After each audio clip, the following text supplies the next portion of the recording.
The regular meeting, virtual meeting of the Annapolis City Council on Monday, April 12th, 2020 will be called to order at 7:01. At this time, would you all join me for an invocation that speaks to resilience and coming back, followed by the Pledge of Allegiance. Gardens are also good places to sulk. You pass beds of spiky voodoo lilies and trip over roots of a sweet gum tree in search of medieval plants whose leaves, when they drop off, turn into birds if they fall on land and colored carp if they plop into the water. Suddenly, the archetypical desire for peace with every other species wells up in you. The lion and the lamb cuddling up, the snake and the snail kissing, even the prick of the thistle, queen of the weeds, revives your secret belief in perpetual spring. Your faith that with every hurt, there is a leaf to cure it. Amen. Amen.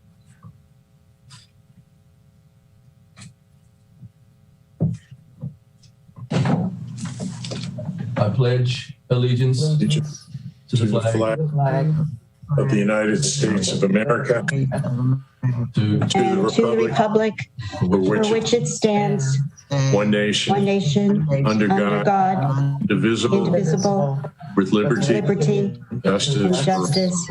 for all. Play ball. right. Mr. Clerk, please call the roll. Yes, sir. Mayor Buckley, Here. Alderwoman Tierney, Here. Alderman Payon, Here, Alderwoman Pendell Charles, Here. Alderwoman Finlayson, Present. Alderman Shandemeyer, Present. Alderman Gay, Here. Alderman Savage, Present. Alderman Arnett. Present. Okay, Mr. City Attorney, please present, nice bow tie, by the way. Please present the first item on the agenda. Yes, sir. The next item on the agenda is State of the City Address. I'll hand it to you, Julian.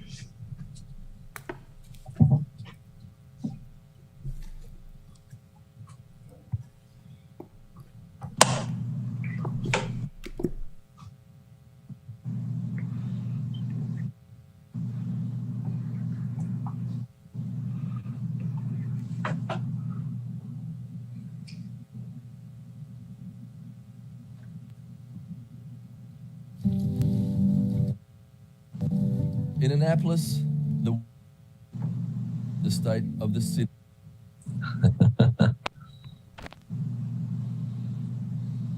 Very short.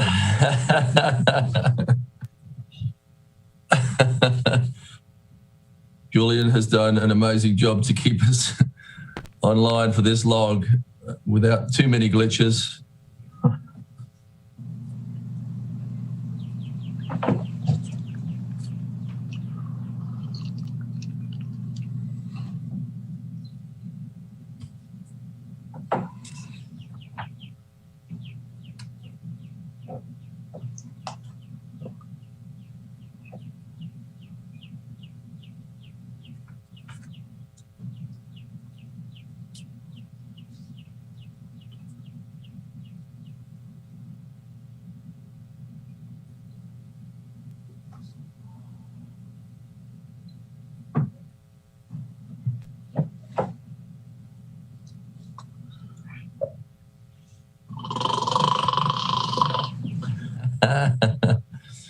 Oh, live television.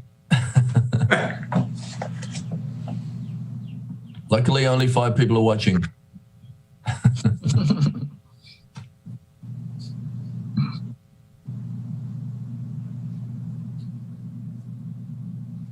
Was it set up as like a screen share kind of deal? I think it's the usual that he does.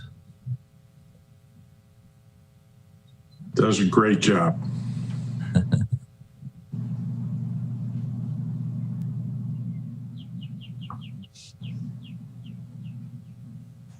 I know he's running around sweating now, though.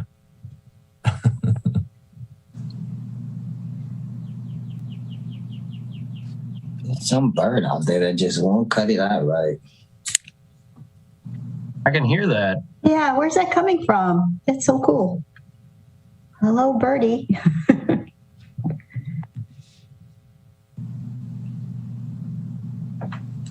Alrighty.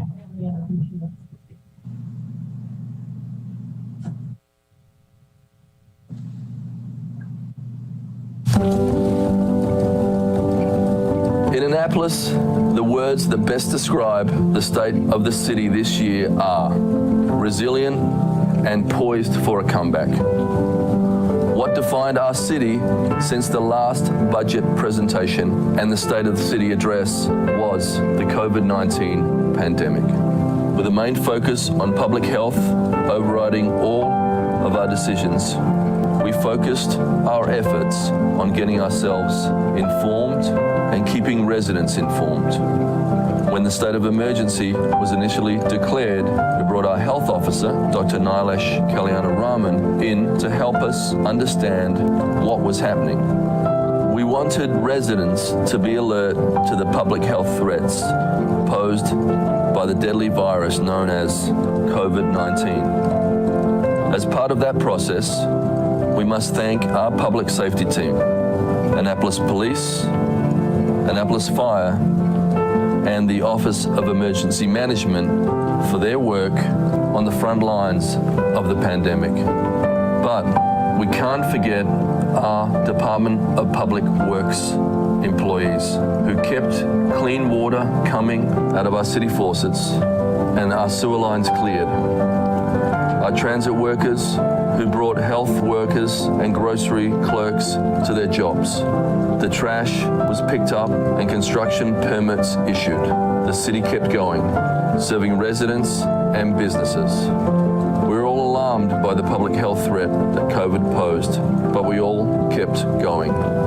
We then set our sights on helping businesses by founding the Small Business Recovery Task Force, establishing recovery zones so that people could come back to our small businesses in a way that was safe and allowed for our businesses to expand their capacity.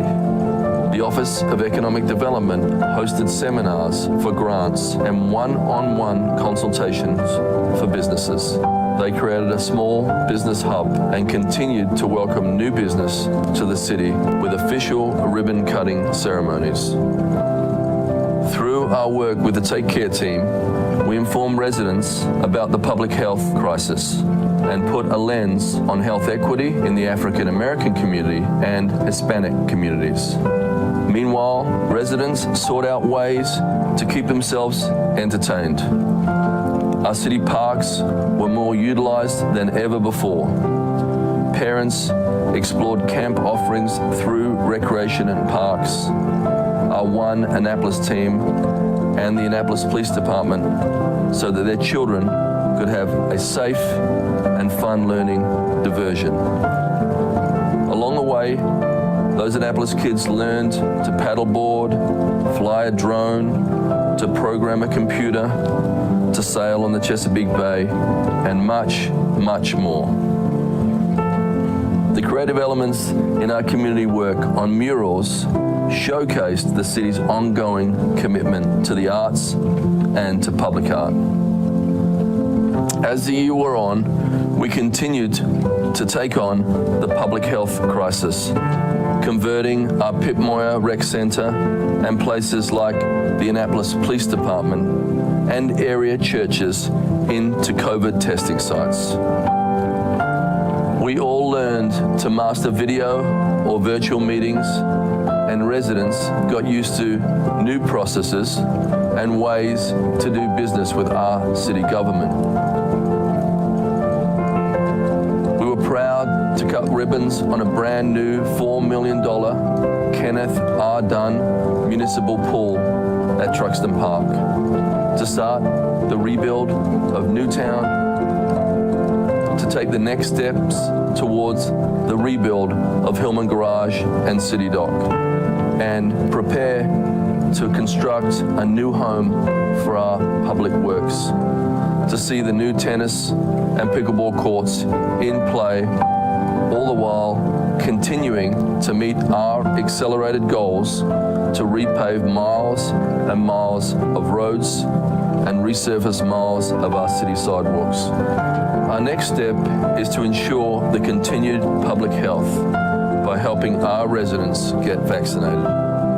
It is the way we get to the new normal of Annapolis in the 21st century. We look forward to a robust summer and fall for our residents, with a return to events and celebrations, commerce and community. Thank you for sticking with us throughout the COVID-19 pandemic. Thank you for supporting each other, supporting our city workers, and showing kindness to one another.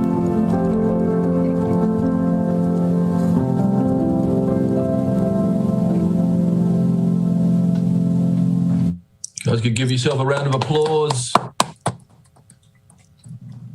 So I just want to say a big thank you to the City Council that made all this possible, all the city workers that we were trying to show some love for, who showed up throughout this whole crazy year of 2020. And I want to say a big thank you to the citizens of Annapolis, because, you know, without you and without your patience and without you doing what you were told, we would be in a much worse place than we are today. Now, it has been tough, but there is a light at the end of the tunnel. So I would like the City Council and us to give you all a round of applause.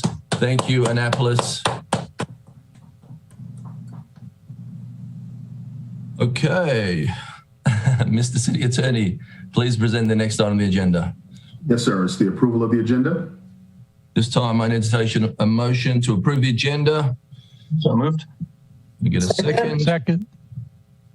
Thank you. Madam City Clerk, please call the roll.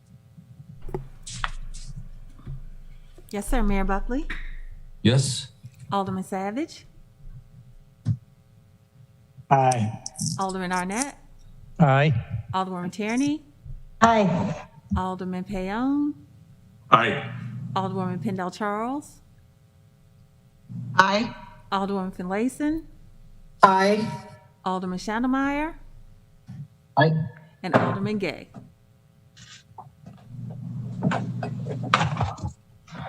Aye. Thank you. Thank you. Mr. City Attorney, please present the next item on the agenda.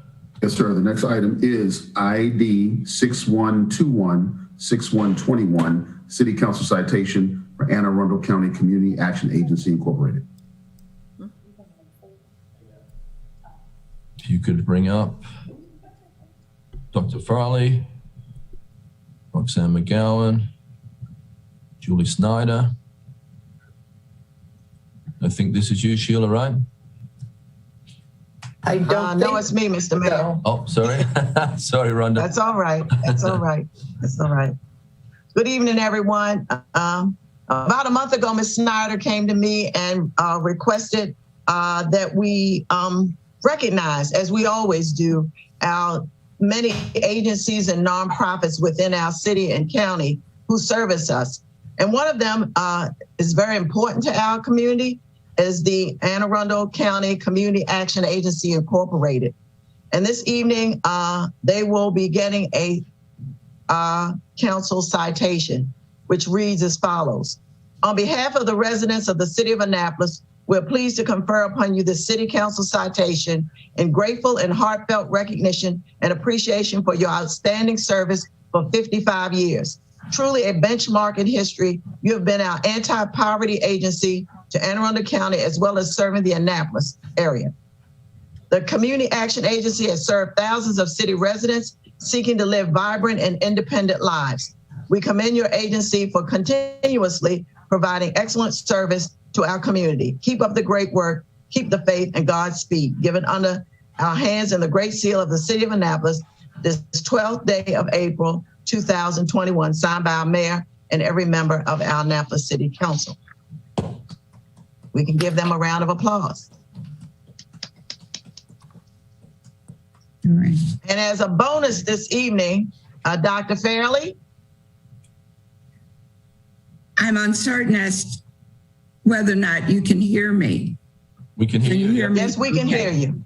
We can hear you. Okay. As a bonus this evening, you as well will be receiving a city council citation to Charlestine R. Fairley, PhD. On behalf of the residents of the city of Annapolis, we're pleased to confer upon you the city council citation and grateful and heartfelt recognition and appreciation for your outstanding service as the Chief Executive Officer of the Anne Arundel County Community Action Agency, the anti-poverty agency to Anne Arundel County, as well as serving the city of Annapolis. For 55 years, the Community Action Agency has served thousands of city residents seeking to live vibrant and independent lives. We commend you for serving as the catalyst and truly embodying the word action in the name Community Action Agency. Keep up the great work, keep the faith, and Godspeed given under our hands and the great seal of the city of Annapolis this 12th day of April, 2021, signed by our mayor and every member of our Annapolis City Council. Thank you so much, Dr. Fairley. We appreciate everything you're doing for all of us. And thank you to the mayor and members of the city council. I accept this recognition on behalf of our board of directors, our leadership team, and the staff of the Community Action Agency. I've been CEO for only maybe a little more than 2 years. So I accept this recognition, also honoring the men and women who were employed by the agency during its 55 years. Thank you so much. We appreciate your recognition. Thank you, Dr. Fairley. Well, we really appreciate you all. Thank you so much for all you give. We're very lucky to have such an outstanding organization in this city. Thank you. Thank you.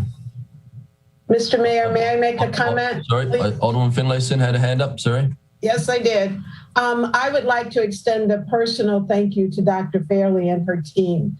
Not only have they been serving us for the last 55 years, but in the last year, they were asked to step up above and beyond what they normally do to make sure that city residents had rent assistance and energy assistance and any type of assistance that they needed.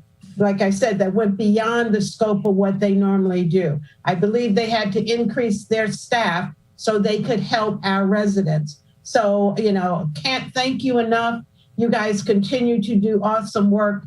And this is a wonderful opportunity for us to say thank you. Absolutely. Again. Thank you so much. Okay, Mr. City Attorney, thank you. Next item on the agenda. Yes, sir. Petition reports and communications is the next item, starting with reports by committee.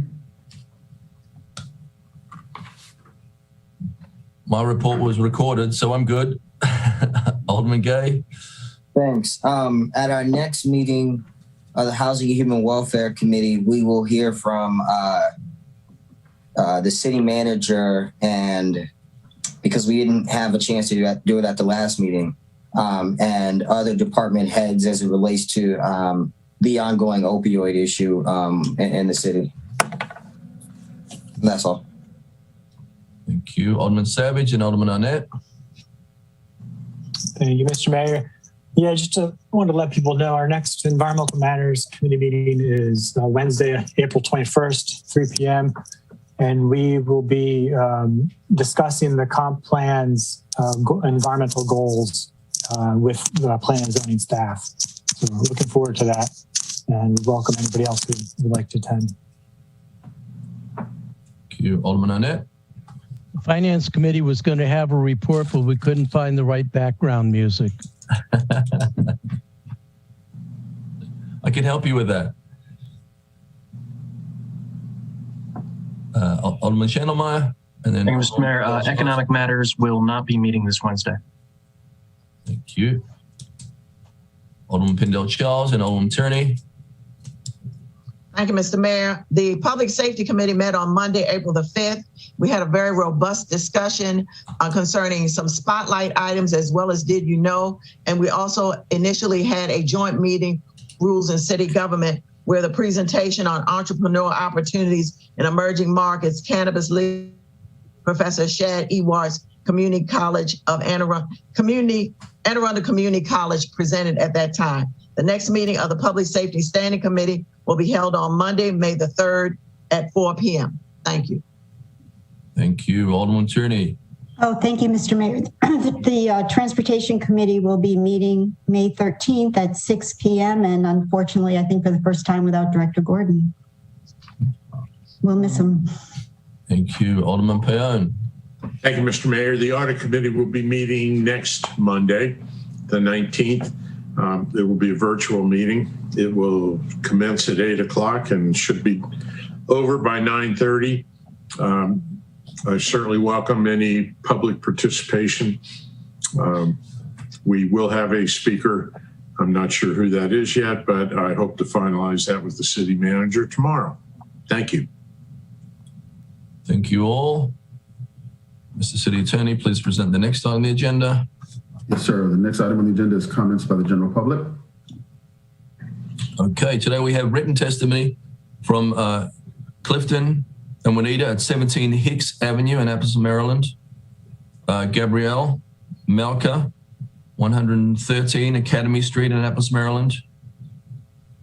Ronnie Umlin, 451 Poplar Lane, Annapolis, Maryland. Charles Parker, 141 West Street, Unit 201, Annapolis, Maryland. And they are commenting on O-4-21. We thank you for your written testimony. We are looking forward to slowly getting back to normal starting in May. So we, after May, we can start to open up to the public, we believe. So thank you all again for your patience with this process. We truly appreciate you. Mr. City Attorney, please present the next item on the agenda. Yes, sir. The next item on the agenda is consent calendar. Move approval of the consent calendar. Can I get a second? Second. All those in favor with a show of hands, say aye. Aye. Aye. Anyone opposed, say no. Thank you. That's it. You need a roll call as well, Regina? I'm sorry. No problem. Mayor Buckley, Yes. Alderman Savage, Aye. Alderman Arnett, Aye. Alderwoman Tierney, Aye. Alderman Payon, Aye. Alderwoman Pendell Charles, Aye. Alderwoman Finlayson, Aye. Alderman Shandelmeyer, Aye. and Alderman Gay. Aye. The consent calendar has been approved. Thank you. Mr. City Attorney, please present the next on the agenda. Yes, now we are in legislative actions, and the first item is R421. I think there's a motion. Do we have a motion to reconsider R-4-21? So moved. Thank you. Can I get a second, please? Thank you. Alderman Shandelmeyer? Yes, Mr. Mayor, is this appropriate time for discussion? I have a quick question on one of the amendments since we have some city staff in. Sure, go ahead. So on amendment number 2, or amendment number 1, I had proposed an amendment for the first reader to replace on page 2 after line 8, insert Jared Lippman as the representative for Ward 5 on the redistricting task force or commission or whatever. On your amendment, amendment number 2 has the same thing for on page 2 after line 8, insert Harold Lloyd Sr., Chucky. I want to just find out if they can both serve, if they are both from Ward 5, if Chucky is not from Ward 5 and the order of that list just does not matter, or if there is an error in the line in which to insert his name. Mr. City Attorney? It's probably an error. I don't know what ward he's from, but either way, they can both serve. So we just need to correct it. Thank you. Alderman Finlayson. Do that after passage. Yes, Mr. Mayor, I would like to amend the legislation to add the name of Solon Webb as a representative for Ward 4. There was a bit of confusion we discussed at lunch because on one document, the representatives are listed by ward, and on the next document we received, piece of the legislation, they're not listed by ward. So we weren't clear which was the more accurate list. But I would like to put forward the name of Solon Webb representing Ward 4. Thank you. Alderman Payon. I'm not sure it makes any difference after listening to the city attorney, but I thought that Mr. Lloyd lived in my ward. Yeah. It's not ward specific, but he does. Yeah. Yeah, okay. And according to the city attorney, they can both serve, so it does not cause. No, that's fine. He's I would not oppose him anyway. He's a great guy. So can I is that a fourth amendment then, Alderman Finlayson? Regina, talk me through this. You need to make a motion to adopt it on second reader. And you haven't finished your motion to reconsider. You have a vote on it. Oh, okay, sorry. I apologize. Okay. All those in favor of the motion to reconsider, we have a first and a second. Say aye with a show of hands, please. Wait, Aye. does the motion to reconsider pass it without, because I want to make an amendment to add someone to represent Ward 6, but I need to just confirm quickly. So I actually want to move this to the end of the agenda so that I can confirm and we can vote on that at the end with my amendment included. Regina? Yeah, I mean, I guess you can make a motion after you reconsider it to vote on it on second reader later on in the agenda. That has to be a motion to do that? Yes, but you have to finish your motion to reconsider first. Okay. So we have a motion to reconsider. I thought we all voted on that, didn't we, Regina? Yeah. He didn't finish the vote because Alderman Gay had a question. So you said all in favor and everybody said yes, but he had a question. Okay, let's finish the vote, please, Alderman Gay. All those in favor with show of hands say aye. Aye. Motion to reconsider. Thank you. Now can you move that motion forward, Alderman Gay? Yeah, I'd like to make a motion to move this to the end of the agenda. Okay, can I get a second? Second. Any other discussion? Alderman Finlayson? Yes, just a question for clarification when this does come back up. How many people are we to recommend? Is it 8? And if it is 8, are they not ward specific or are they ward specific? What is the intent? So if the city manager or the city attorney can clarify that when we get to it, that would be fine. Okay. Save that discussion for when we open it up later. So we're going to vote on the floor. All those in favor say aye. With a show of hands, aye. Aye. Aye. Anyone opposed? Thank you. Mr. City Attorney, please present the next item on the agenda. Yes, sir. The next item on the agenda is R521, itinerant merchant sales in the Historic District 2021. I think there's a motion to reconsider this as well. Okay. Is there a motion to reconsider R-5-21 on second reader? Second. Katie would like to elaborate, Alderman Tierney? Sure. Yeah, there was a misunderstanding at the last council meeting that the Youth Entrepreneurship Fair needed council approval. It was added to this resolution to have vendors. That's what this resolution is for, is to approve the respective vendors. That event was added. It doesn't need council approval. It meets all the requirements of the special events legislation. They're simply asking for permission to sell in the historic district at Susan Campbell Park. There are 15 youth vendors selling items, including food and beverages. and all the tables will be socially distanced. It's not a city sponsored and there are no fee waivers. So I just wanted to bring this back with that clarification. You any other questions on that?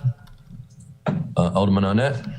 Thank you, Mr. Mayor. I guess I mean, the whole purpose of the special events legislation was to not crowd downtown with events during the prime season when a lot of people come to Annapolis anyway. Do you have a sense of how this may or may not interfere with vendors such as, say, ice cream vendors or things like that? Where's the table going to be located? Well, let me tell you what I know. It did meet all the code requirements. It's a youth entrepreneurship fair on May 8th from 11 a.m. to 2 p.m. It's organized through the Maryland Reentry Resource Center. It's not a major city dock event because we can only have so many per your concern. And the only permission needed from City Council is to sell in the historic district, which is before you, itinerant merchants. There are no other restrictions on this event. Again, it's not city sponsored and there are no fee waivers. The event is simply asking for permission to sell in the historic district at Susan Campbell Park. There are 15 youth vendors selling items, including food and beverages, so that they can participate in the experience. And all of the tables will be socially distanced. And that's it. I mean, that is our, Felicia is our special events coordinator, and she is charged with making sure that we meet the special events code as you're referring to. And this does. Annette? Okay, any other questions? All those in favor of the motion to reconsider R-5-21 on second reader, say aye with a show of hands. Aye. Aye. Aye. Anyone opposed? No. Motion? No. Okay. Is there a motion to adopt R-5-21 on second reader? So moved. Is there a second? Second. That's as amended, right? As amended, sorry. Yep. Regina? Not amended yet. You're starting all over. You reconsidered it. Yeah. Okay, we reconsidered it. We're amending it now. Motion Need to to have a amend it. motion to do the amendment. Yep. Okay. Alderman Tierney, motion to amend, please. Hold on. I move to amend No. R-5-21. No. Amendment 1. No. Regina's. no, We have Let's go to Regina. We have to finish the vote on second reader. You have Alderman Shandemeyer moving it on second reader, and we don't have a second, and we need to carry the vote. Oh, I seconded. Oh, you did second it? Okay. Now you can amend. Make a motion to amend. I moved amendment number 1, which adds the youth fair to Second. serve. Alderman Payon. Thank you. Mr. Mayor, I still feel like I don't understand what this event is. We're hearing that it's very small. If it's very small, why are we worried about having, how many vendors they're going to have? I'm not quite sure what this is, who's behind it. It's an organization, apparently part of the state government that I've frankly never heard of.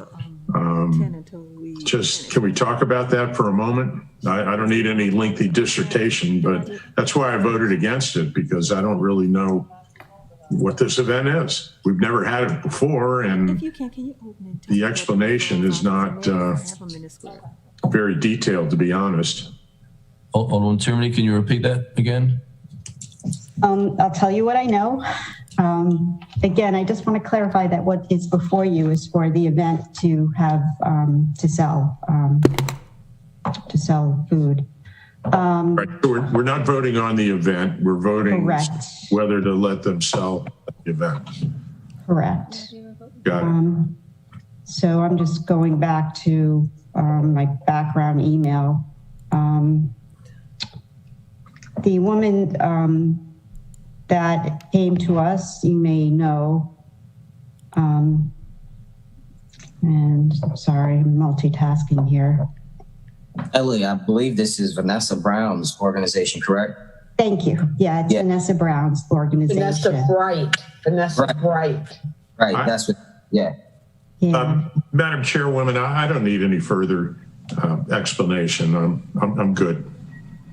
Thank you. Thank you. So there's a motion to amend R-5-21 and a second, right, Regina? She has a second, yes, all. Now we need to do all in favor of the amendment. Just want to make sure we're right before Oh, I'm sorry, my mic was off. Yes, she has a second to her amendment, and now we need to all in favor. Okay. Any other discussion? All those in favor with a show of hands, say aye. Aye. Aye. Anyone opposed, say no. Is there a motion to vote on whether this amendment is substantive? Thank you. Is there a motion to adopt R-5-21 as amended on second reader? So moved. Second. Madam City Clerk, please call the roll. Yes, sir. Mayor Buckley, Yes. Alderman Savage, Aye. Alderman Arnett, Aye. Alderwoman Tierney, Aye. Alderman Payon, Aye. Alderwoman Pendell Charles, Aye. Alderwoman Finlayson, Aye. Alderman Chandelmeyer, Aye. and Alderman Gay. Aye. That passes. Yeah. Mr. City Well, Attorney, those please. Motion to reconsiders are tough. Mr. City Attorney, please present the next on the agenda. Yes, sir. For first reader, O-1021, annual budget and appropriation and property tax levy. Move approval. You mean this little thing? Oh, you have one. No fair. Second. Thank you. I'm going to refer this, who do we have to refer this to, Regina, please? Okay. Wouldn't be the yes, Finance sir. Committee. It needs, okay, let turn it back on. Can we skip Finance Committee? Yes, sir. It needs to go to the You're on it. Planning Commission, the Finance Committee, and the Financial Advisory Commission. Thank you. Mr. Mayor? Alderman Arnett. The one point of discussion, and it's probably can happen elsewhere as well, is, and I'm responding to the editorial in the Capitol. This is being referred to the Finance Committee, but I hope we can have as many as possible of these meetings as a committee of the whole, and certainly want to make it clear to all non-Finance Committee members that your participation at the Finance Committee meetings, which will commence next week, is welcome and encouraged. And I do not know how we get to the point where we have a number of meetings where it's a committee of the whole, but it's my hope that we will do that. Thank you, Alderman Arnett. Okay, all those in favor of adopting O-10-21 on first reader with a show of hands, say aye. Aye. Aye. Anyone opposed, say no. Right. Mr. City Attorney, please present the next on the agenda. So the next item on the agenda is O-1121, compensation for the aldermen, alderwomen, and city manager for the purpose of adjusting the compensation and allowances to be paid to the aldermen, alderwomen for the term of office commencing on the first Monday in December 2021, and for adjusting the compensation to be paid to the city manager. So move. Thank you. Can I get a second? Second. Any discussion? Alderman Pendell Charles. Thank you, Mr. Mayor. Just want to reiterate the fact that it's on first reader, and we want the public to know this does not mean that we are voting for this package tonight. Thank you. Okay, all those in favor of this on first reader with a show of hands say aye. Aye. Aye. Opposed say no. Thank you. See, Mr. Mayor, I finally voted for one of your budgets. It'll be a good year. I can feel it already. Well, first reader, that's beside the point. We can refer this to Rules and City Government. Mr. City Attorney, please present the next item on the agenda. Yes, sir. The next item on the agenda is O1221, Police Enhancement and Community Engagement for the purpose of establishing procedures for the collection and reporting of certain law enforcement data, providing for publication of certain data, promoting community policing, developing use of force guidelines, establishing procedures for consent searches, establishing police officer training requirements, providing crowd control restrictions, prohibiting certain police practices, providing procedures for effectuating certain warrants, extending the probationary period of certain police officers, requiring certain persons engaged in the business of selling or exchanging firearms, cartridges, or other ammunition to maintain records, establishing minimum standards for investigating and responding to allegations of domestic violence, prohibiting use of certain property by the city, restricting the use of certain city-owned armored vehicles, expanding the scope of duties of the Human Relations Commission, providing for exemptions from negotiations of employee management relations, providing an effective date, definitions, and generally relating to police enhancement and community engagement.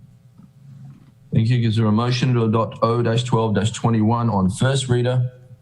So moved. Second. Thank you. Alderman Savage. Thank you, Mr. Mayor. Yeah, I just wanted to, I have a few remarks to make because I think this is a pretty important piece of legislation that we have before us. And I think it's important to provide some context. So, the reason why I'm introducing this legislation is to accomplish just what the name spells out, and that's peace. We can't have lasting peace without trust. We can't have trust without transparency and openness.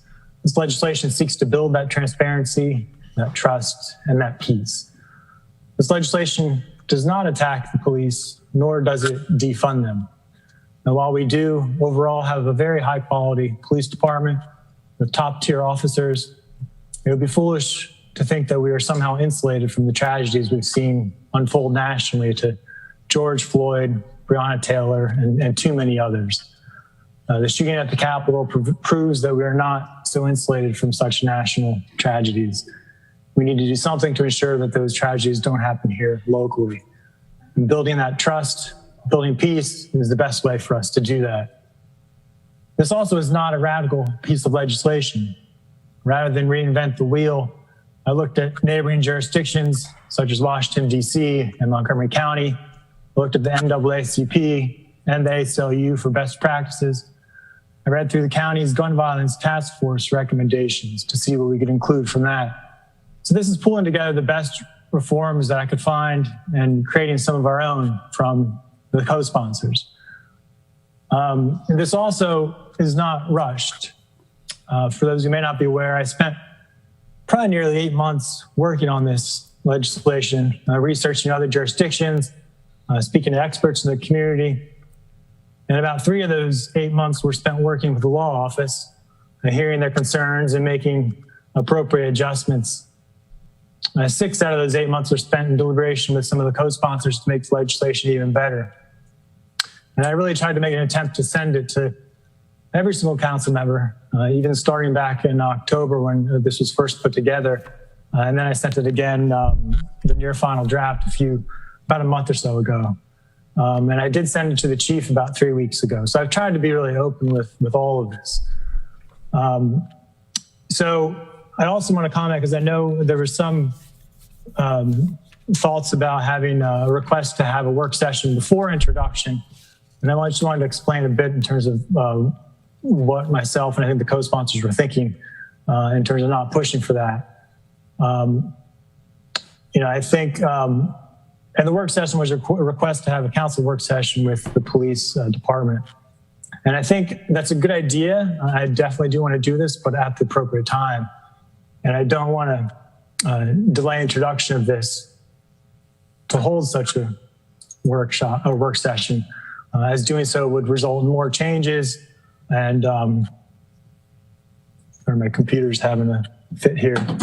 But to do so would result in more delay because we probably need to go over any kind of revisions and potentially wait another 3 months for it to go through the Office of Law. And we just simply don't have that time.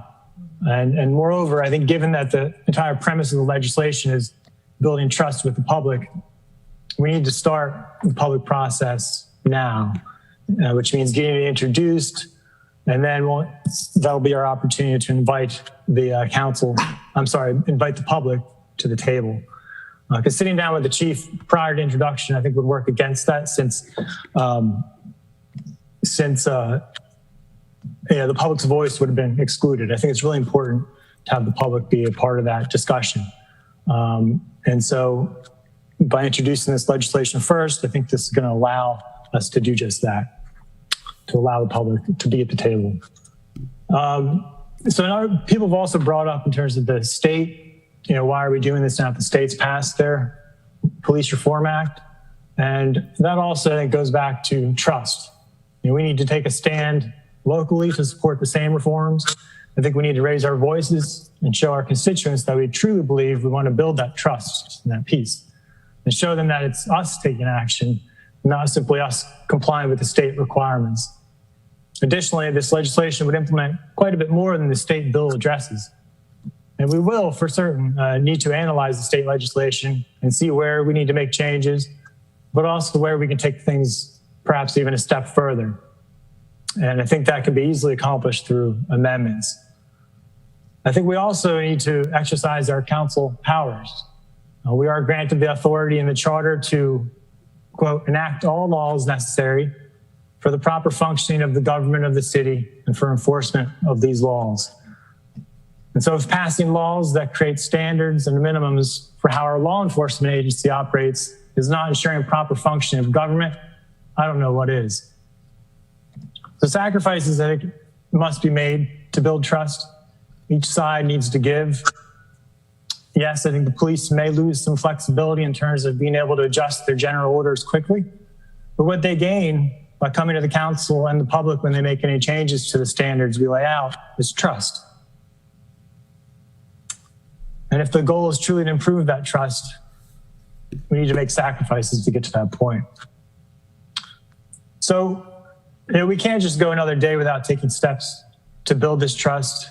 We can't take another homicide, another shooting, or another assault. We must take action now, and we must build the trust now. We must build peace now. And I hope you will all join me in building that peace and join the co-sponsors as well, who I want to thank for joining me in this effort and help us make this the best ordinance we can for Annapolis. And I look forward to hearing from everybody in the committee and at the work session in terms of how we can make this even better. Thank you. Thank you, Alderman Savage, and we appreciate all the work you've done. I know it's months and months and months, so we really appreciate it.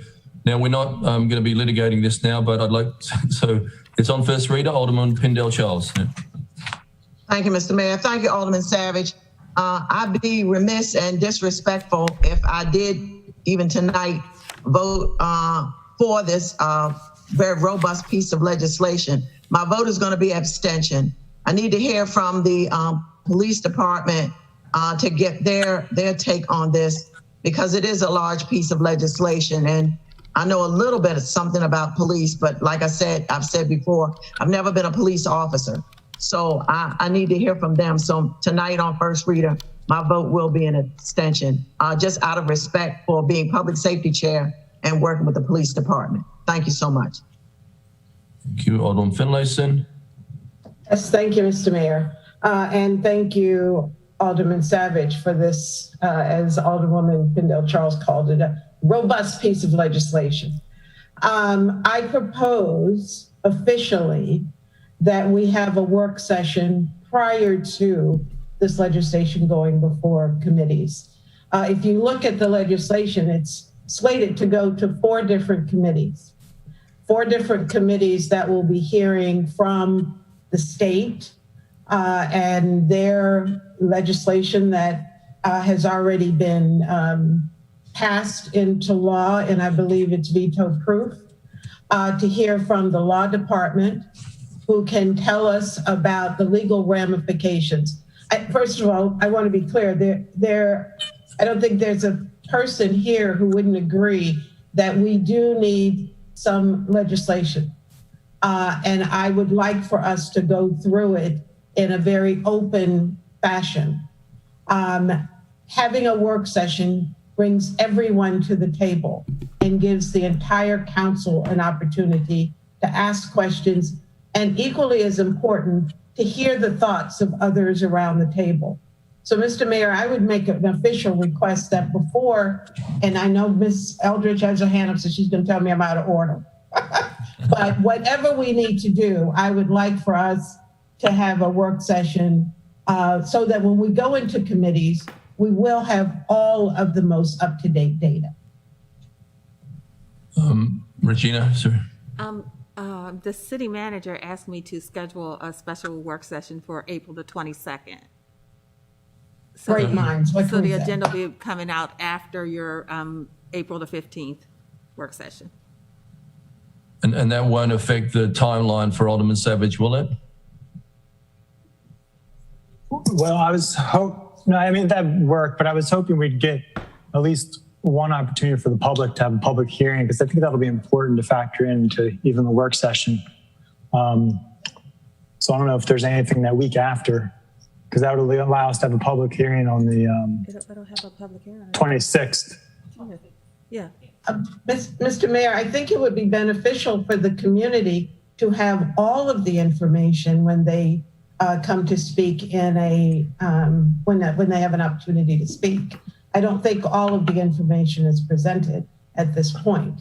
So to have a public hearing before all of the information is revealed, I think is premature.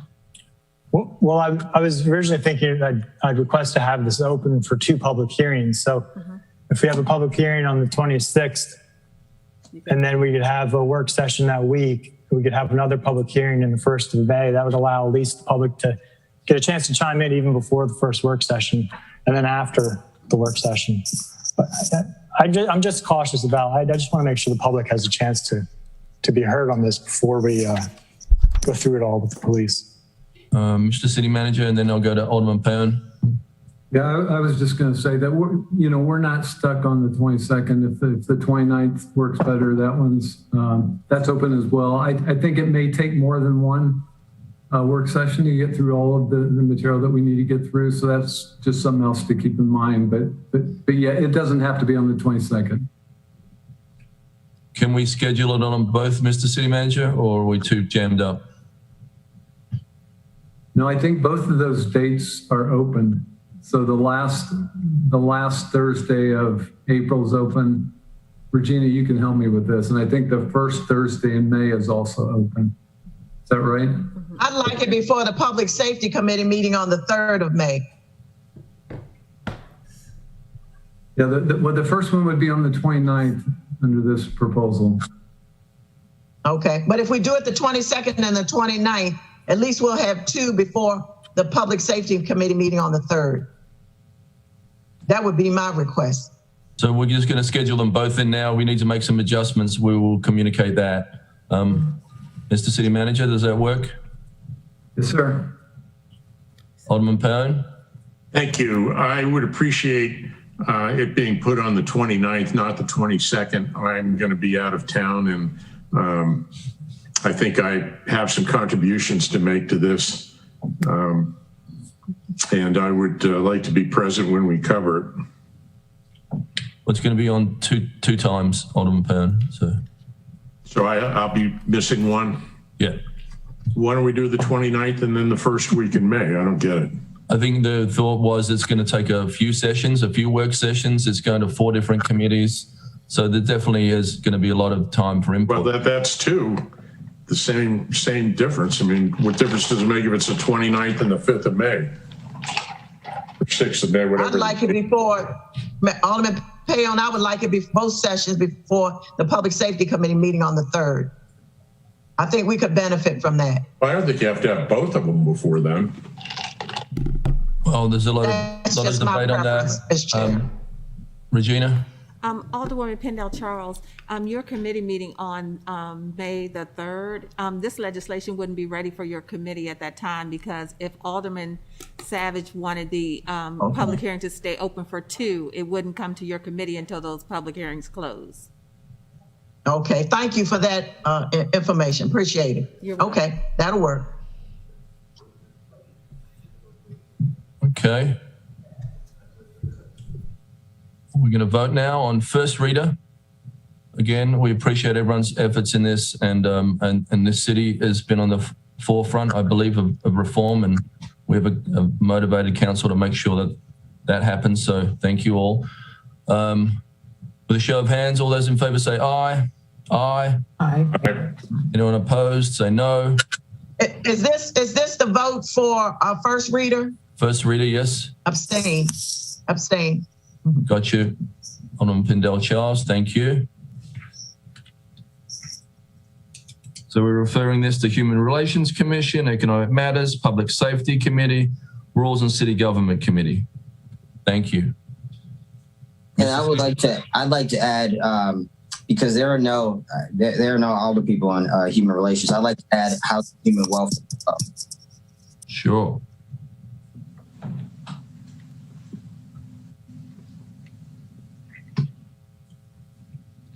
Okay, thank you. Mr. City Attorney, please present the next item on the agenda. Yes, sir. The next item on the agenda is R1021, Charter Revision Commission, for the purpose of extending the term of the Charter Revision Commission and all matters relating to said commission.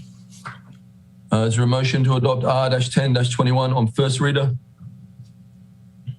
So moved. Thank you. Second? Second. Thank you. Discussion, Alderman Arnett. Thank you, Mr. Mayor. I have a question for the city attorney.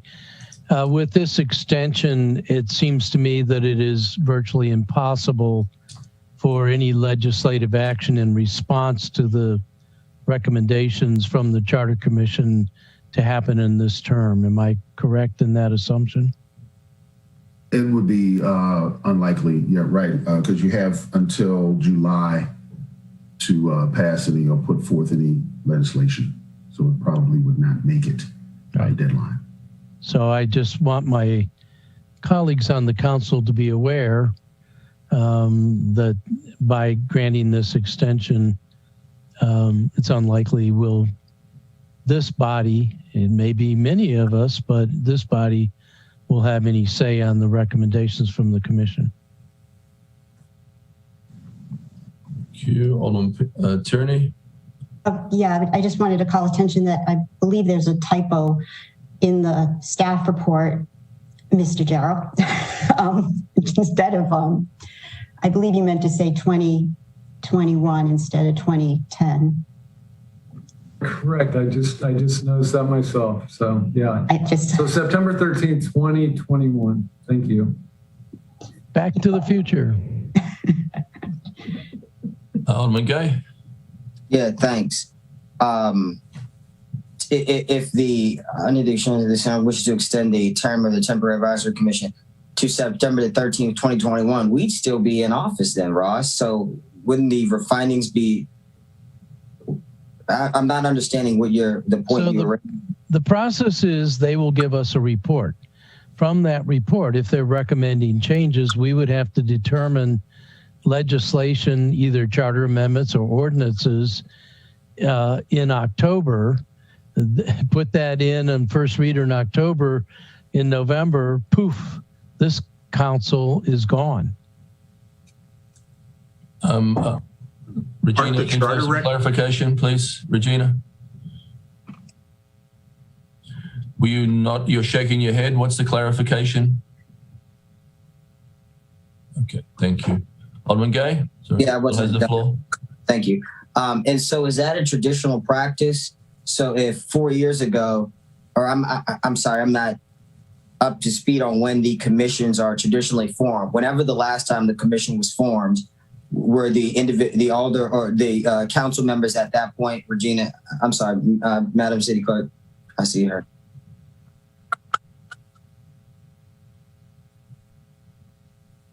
I'm sorry, Alderman Gay. This committee had a little bit of a late start getting the members together. And that's why we are where we are today. So, okay. It's just, I'm guessing it's a special circumstance. Traditionally, the council then would accept the recommendations and do something then? Yeah, typically the committee starts in January. They didn't start in January this year. Okay. I think Alderman Pound had his hand up next. Yes, thank you, Mr. Mayor. Don't the charter recommendations go poof also at the end of the legislative term? Yes. So everything. They might as well never have met. Correct? Mm-hmm. You do have. Well, that's ridiculous. The council does have sine die legislation. Any legislation in the hopper that isn't adopted by the second meeting in October, it dies. Yeah. Okay. But the report won't go away. The report can carry over. Yes. To the new if it's adopted council. by a resolution, yes. Thank you. Alderman Savage and Alderman Gay. Thank you, Mr. Mayor. I was going to comment on that too, because the number in the legislation on page 2, line 28, number 8 says, any standing committee to which the commission's report is referred shall act upon the report in full within 6 months of the date upon which the report is submitted to the council. So that 6 months means it's going to roll over into the next council. So, I'm thinking, the June date we have is not a hard cutoff. I know that's recommended, and we're trying to honor that as much as we can. But that's not in the code. The last date is October, like with what the Madam City Clerk had mentioned. I'm just thinking this through. If we get the report in September, we'll have what date in September? How many meetings will we have? We might need to suspend the rules to get this act upon and hold a special rules and government committee meeting and whatever other committee. It's probably just going to go to rules, but we might just have to schedule a special meeting to get this passed in sooner. And I do think personally, I think it's worth the effort to get this done this term, so we don't lose our opportunity. Alderman Gay. Thank you, Mr. Mayor. I would agree with my colleague, Alderman Savage. That was my next question for the city clerk. Would it be possible with us receiving the recommendation to then have an immediate meeting of the necessary committees and then just suspend the rules and vote on it at the last meeting in October or the first meeting in October? Is that possible? That's up to you guys. You can do anything you need to do with 5 votes. If you want to schedule a special meeting, all you have to do is talk to your mayor.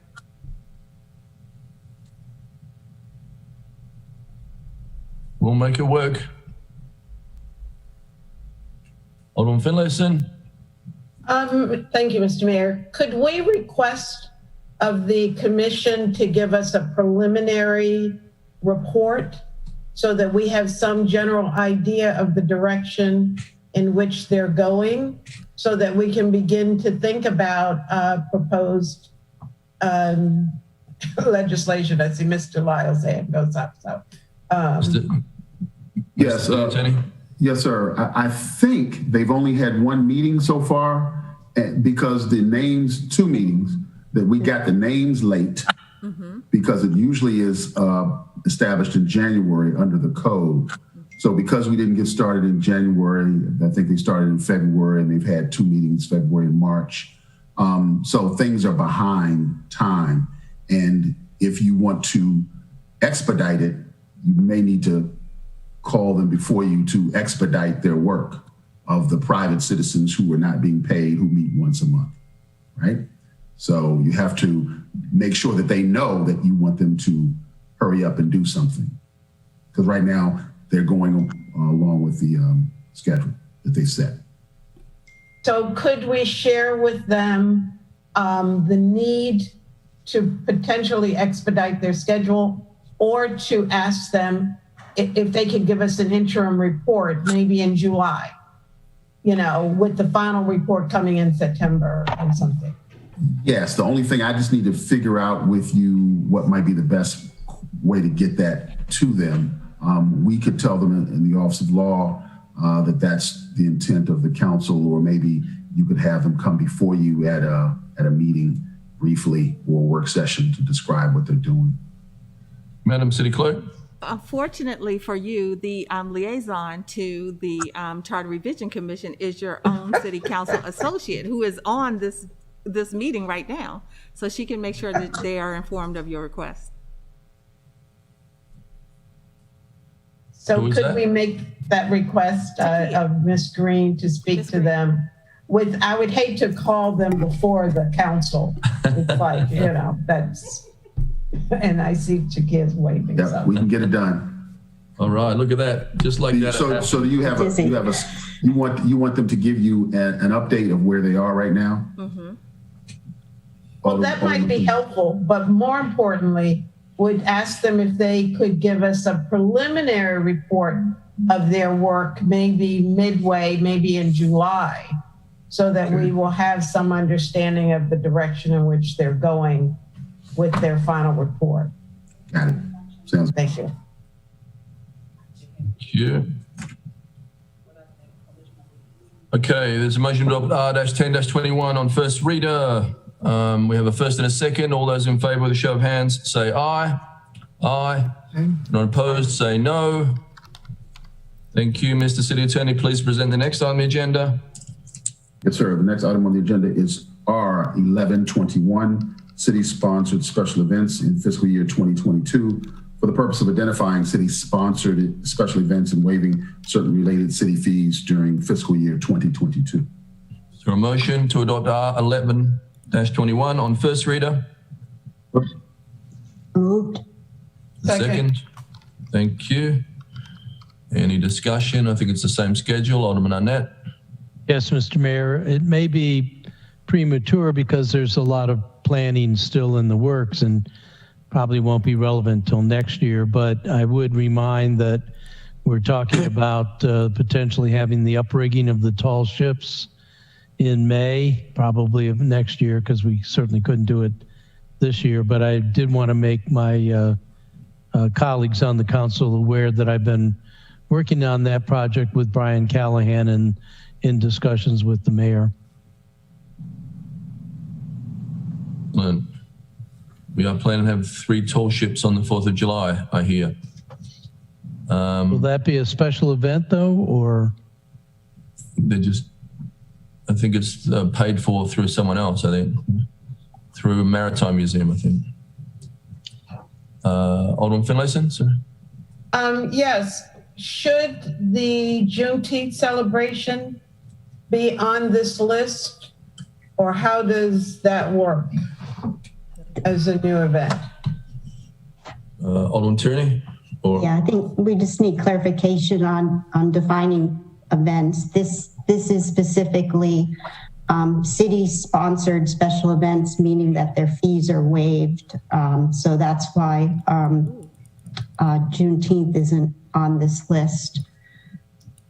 I thought we did waive fees for Juneteenth. I see City Manager Gerald's raising his hand. Mr. City Manager? We approved that. Go ahead.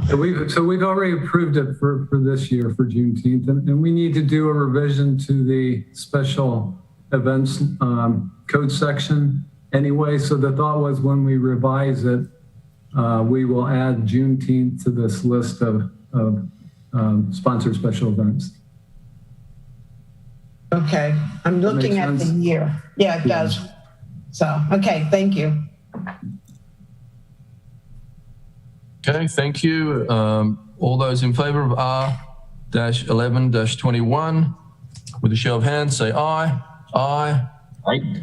Anyone opposed, say no. Mr. City Attorney, please present the next item on the agenda. Yes, sir. The next item is R-1221, position classifications and pay plan for the purpose of approving the fiscal year 2022 position classifications and pay plan and specifying an effective date. Thank you. Is there a motion to adopt R-12-21 on first reader? So moved. Second. Thank you. Mr. Mayor, Alderman Savage. I'm not sure if this is scheduled for or not, but I'd like to just request a public hearing for this. Is that okay, Regina?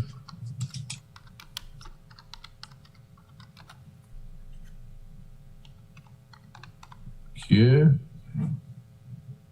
Any other discussion? It's first reader only, correct, Mr. Mayor? Exactly, yes. All those in favor with a show of hands, say aye. Aye. Anyone opposed, say no. Thank you. Mr. City Attorney, please present the next item on the agenda.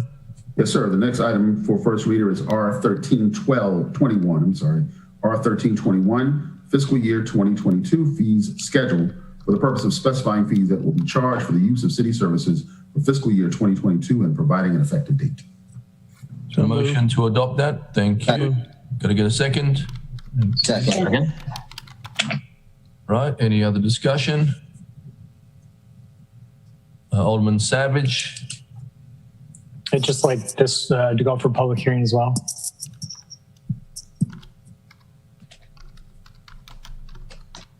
You're going to get in trouble with your wife. You're keeping yourself really busy here. All those in favor with a show of hands say aye. Aye. Aye. All those opposed say no. Thank you. Mr. City Attorney, please present the next item on the agenda. Yes, R-14. Gina. I'm sorry, just for clarification purposes, you just, that was the fee schedule, and resolutions only go to committees if they are referred there by the alderman. Is this the fee schedule for the budget? Did you want that to go to the finance committee or any other committee? Because if you do, you need to tell us or it won't go. Alderman Savage. It's going to finance. That was a scratch. It wasn't. Resolutions have to be requested to go there. And What the is this? citizen code. Make You want it to go to the finance? I'm going to get Mr. City It is Manager, referred to finance. please. I would recommend, I think maybe Alderman Arnett already said this, but it should go to the Finance Committee and be heard with the rest of the budget. Okay. And it is referred to the Finance Committee in the resolution. I think you better make the motion. It is. I make the motion that we refer R-1321 to the Finance Committee. Second. Does that need a motion, Regina? Sorry. It didn't, but it's okay. So confused. It's official. I'm just going to vote on that because it's on the floor now. All those in favor say aye. Aye. Aye. All those opposed say no. Thank you. And we still got the two public hearings that Alderman Savage has requested. Are they? Thank you very much. Mr. City Attorney, Alderman Turney, before we move on. Yeah, I just wanted to make a suggestion I didn't get a text from Rob Savage's wife or anything, but Go on from my wife. yeah, but I do know that attending Finance Committee meetings before, I haven't seen the agenda of your meetings, Alderman Arnett, but you do usually address fees and fines at one particular meeting or two. And those are public meetings. If we could get enough notice and then send word out, not that the public loves to attend Finance Committee meetings, but it could address two, it's just a suggestion to eliminate a separate public hearing and just invite the public to the Finance Committee meeting that's going to talk about fees and fines. Except that the committee hearings are usually during the day. We'll see. But you're right, you don't have the schedule. We'll get the budget tonight. We'll have the work session on the 15th, and then the committee is scheduled pretty much every Monday through Thursday for the next 3 weeks. And we're working with Ms. Green to get the specific lineup of when the departments come in and when we're taking up capital and CIP and all of those. And that's not ready for prime time yet. unless Takia's worked some magic while I wasn't looking. Thank you, Alderman Gay. Yeah, just a quick question for whomever, maybe David. When do we get our the binder? They are going to be at the finance window. Yeah, go ahead, Jody. I think they're Yes. ready. Oh, okay. I thought, yeah, you were saying it. We have them ready. We have the beginnings and the documents that are ready. They're in a binder. They're at the finance window for you to pick up. They're too large to put into your mailboxes. And we did that tonight. And you should also check your emails because there's some PDF copies in your email, and we have some links to the interactive budget book that we sent out at 7 o'clock. Mr. Mayor, if I could, just while I You start have the floor. Yeah, thank you. I would just also suggest, could we please maybe create and label a Google Drive that says like, FY 2021 or something? Because what happened last time in all of the meetings, I remember we were emailing back and forth and we just kept getting lost on the updated files. So that would be helpful if we could have like a separate drive, but I guess we'll figure that out at the finance meetings. Good. Alderman Savage. Yeah, thank you. And yeah, Alderman Gay, I think that's a great idea if we'd have a share. Because last time I remember there were just files getting sent all the time and I lost track. And if we had one repository, and you can maybe talk to IT because we should be able to set up what's called a team drive in Google Drive that we can all share. But in any case, I wanted to ask, could the binders be given to Ms. Green to put on our desks? Because sometimes I get in there outside of staff hours and it'd be nice to be able to pick it up. I can give it to you on Wednesday at 2:30. Alderman Savage.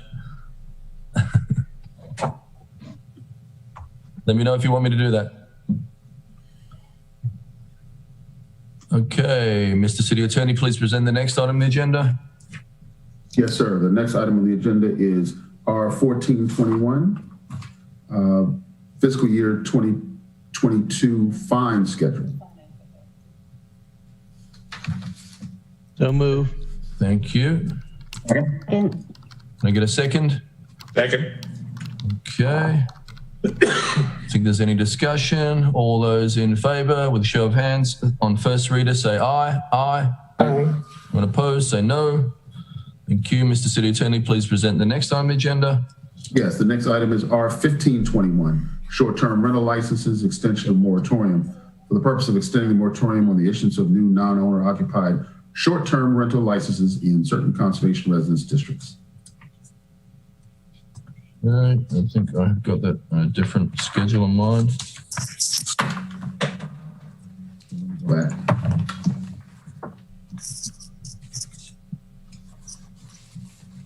Bear with me 1 second, sorry. Oh, second. Let me see. R 1413 is fiscal year fees. R 14 is fines. R 15 is short-term rental. 15 dash what, sorry? R 15-21. To a motion to adopt R-15-21 on first reader. So moved. Thank you. Can I get a second? yeah, Alderman, any discussion on first reader? Alderman Arnett. Thank you, Mr. Mayor. This says that there's an extension, but there's no time here. If I'm reading this right, be resolved the extension of the moratorium on issues of new short-term licenses, transfer of existing non-owner be approved. What is the extension? Alderman Tierney. yeah, on page 2, line 45, be it further resolved by the Annapolis City Council, this resolution shall take effect from the date of its passage and shall terminate when the City Council takes final action on 07-21, the respective ordinance. So that's an indefinite period of time for the moratorium. hopefully not.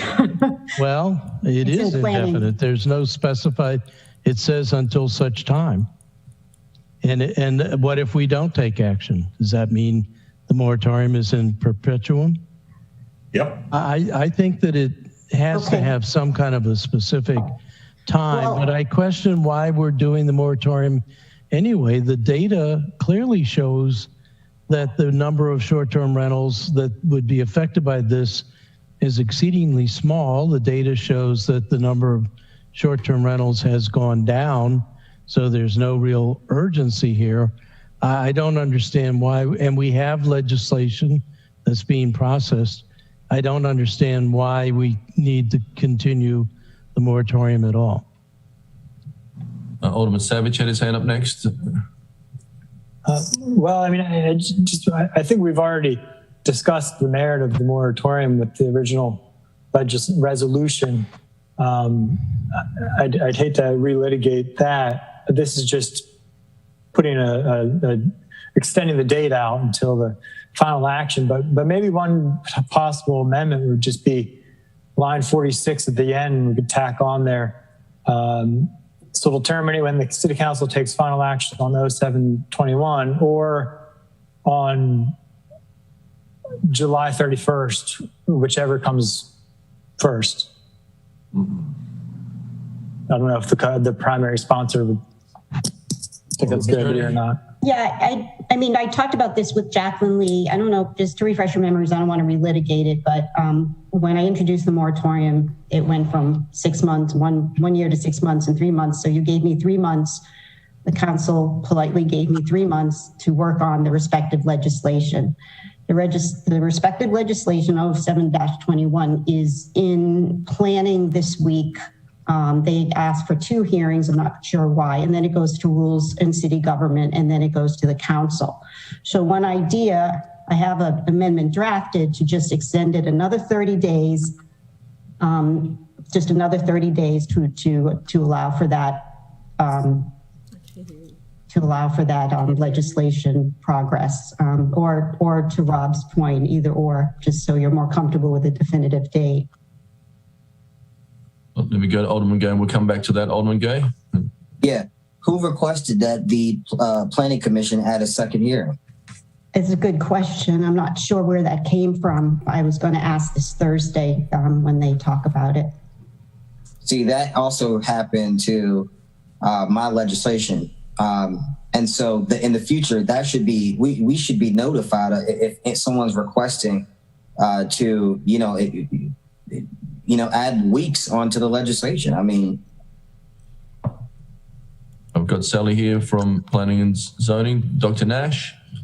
Good evening. I just wanted to quickly clarify that during COVID, while Planning Commission meetings are virtual, they wanted to make sure that there was 2 public hearings on everything that comes before them.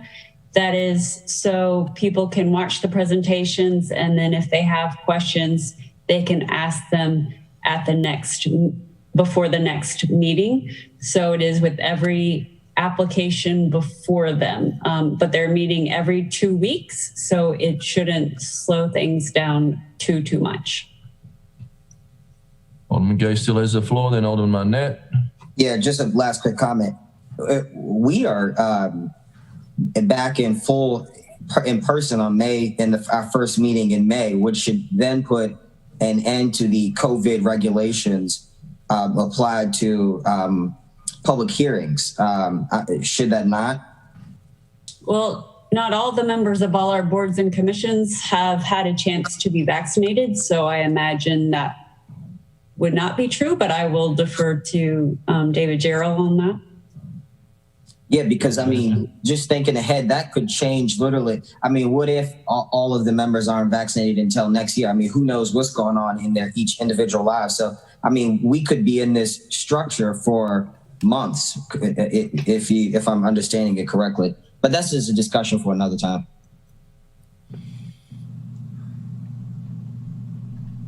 Alderman Arnett, is that your hand up or not? Yes. Yeah.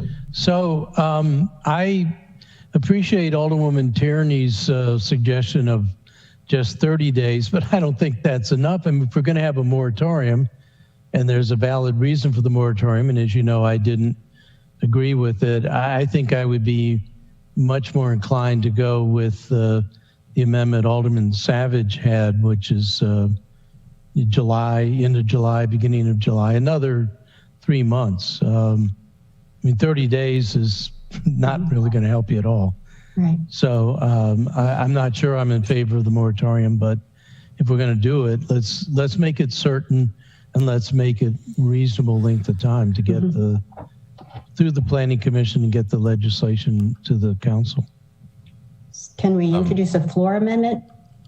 Yep, I'll get to you after Alderman Gay and then Alderman Savage again, sorry, and then you can move that. Yeah, I actually have just a point to the legislation because just for clarification. So with the moratorium, obviously within these districts, no licenses are being accepted. And so with the summer months coming up, and the expectation that individuals would like to maybe start using short-term rentals or whatever.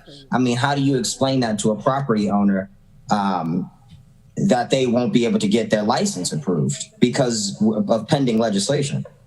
It's just on first reader though. Regina, That's what I was going to say. For clarification purposes, you can't amend off first reader. You didn't adopt it yet. Okay.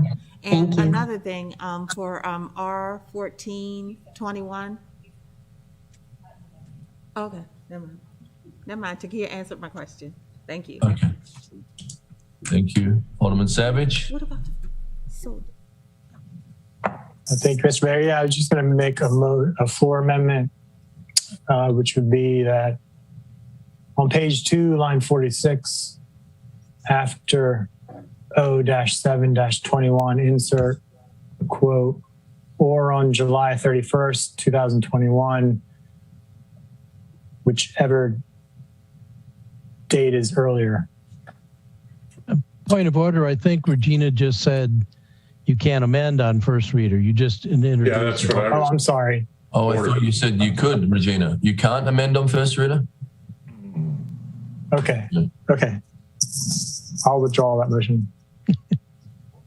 Well, it is on first reader. Alderman Finlayson? We do have an option on first reader, and that is to deny the extension of the moratorium. So we do have a choice.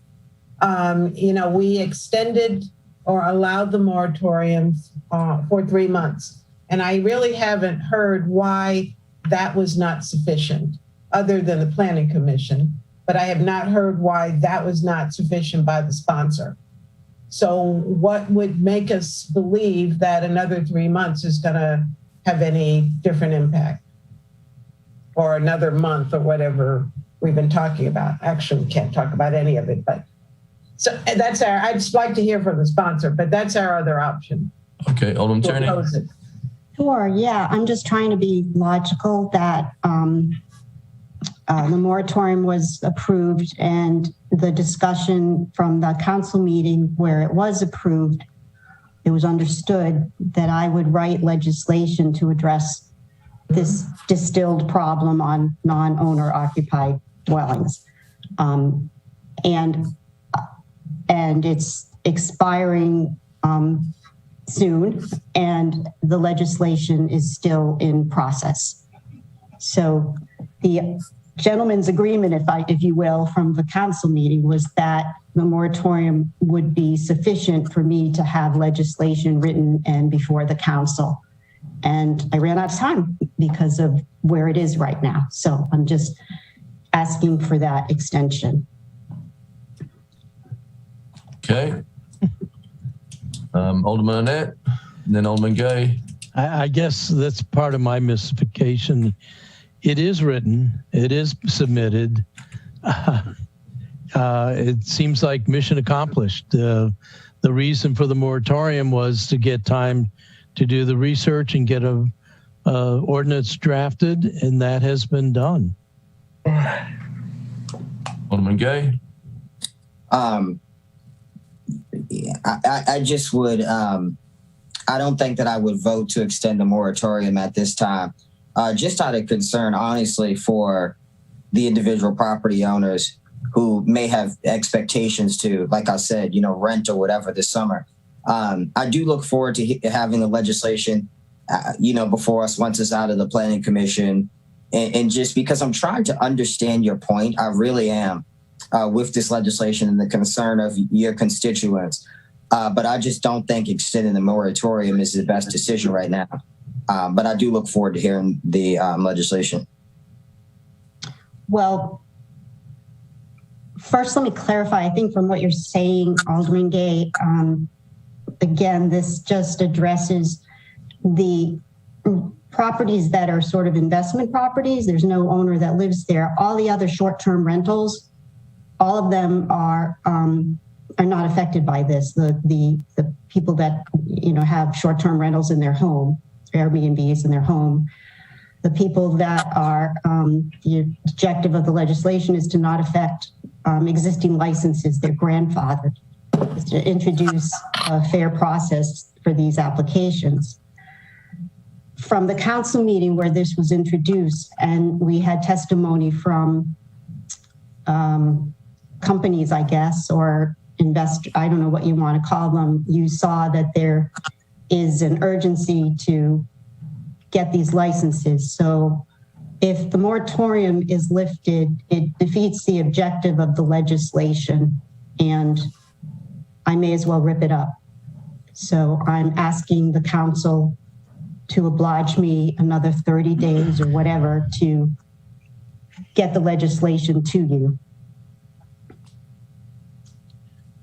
Alderman Savage, so it just is on first reader here, so we've got time to debate this, Alderman Savage. Yeah, just if it gets just to clarify that that this only impacts Ward 1. So again, I think we need to just take that into consideration, just aldermanic courtesy. This is not going to impact the rest of the city.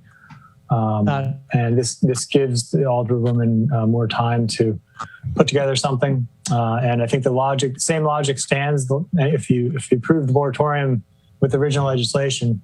I think the same logic applies here. If you felt it was good then, I think it's good to make sure that it actually has the effect it intended, which was to give time to pass the law and to avoid any kind of big rush on permits to beat the potentially new law. But if it gets defeated, then it goes away. And but in this case, it's just, I think, helps to serve our colleague from Ward 1. Okay, we've got a motion to adopt R-14-21. Alderman Arnett. Point of information, it doesn't affect just Ward 1 because it affects the R2NC as well. I guess I would ask the chair of Rules Committee if she would accept a referral of this to the Rules Committee. Normally, resolutions don't go to committees unless requested. May I, Mr. Mayor, answer? Alderman Finlayson, sorry. Yes, thank you. If it passes on first reader, yes, I would recommend referral to Rules. Alderman Gay. And so, just for clarification again, first reader is really make or break here because it's a resolution. And so outside of that recommendation, it wouldn't have to go to a committee. It'd go into effect tonight, correct? Where does the resolution go then? Because first reader. And okay, so then it would have to. So really, you would be this. I don't get the point of this then, because if this still has to go through the legislative process, you are effectively extending the moratorium through legislation by sending this through. Okay, let's just take the vote. Okay, all those in favor of R-14-21 on first reader, say aye. R-15, Mr. Mayor. Sorry? R-15-21. Oh, sorry, R-15-21, sorry. Regina, can you do a roll call, please? Yes.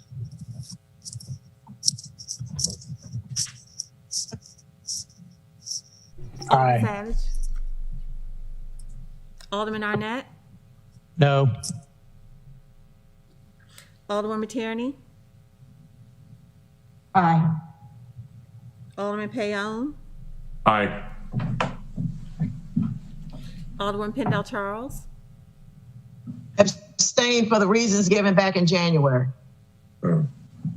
okay. Alderman Finlayson, No. Alderman Schneidermeyer, Aye. okay. And Alderman Gay. No. No. 1, 2, 3, 4. That passes. 1, 2, 3. 3 noes, 1 abstention, and 1, 2, 3, 4, 5 yeses. So it does pass. Mr. Mayor, then I would officially request that it go to the Rules Committee. Yep. Thank you. Mr. City Attorney, please present the next on the agenda. Yes, sir. The next item is for second reader is R821, the Digital Connectivity Act, for the purpose of expressing support for the Maryland Digital Connectivity Act. Is there a motion to adopt R-8-21 on second reader? So moved. So moved. Thank you. Can I get a second? Second. Thank you. Any discussion? Madam City Clerk, please. I want to hear the Schneidermeyer move again. Chattanooga. So move. Oh, look at that. That's Lucy. She's curious about legislative process. Okay. Mayor Madam Butler, City. Yes. Alderman Savage, Aye. Alderman Arnett,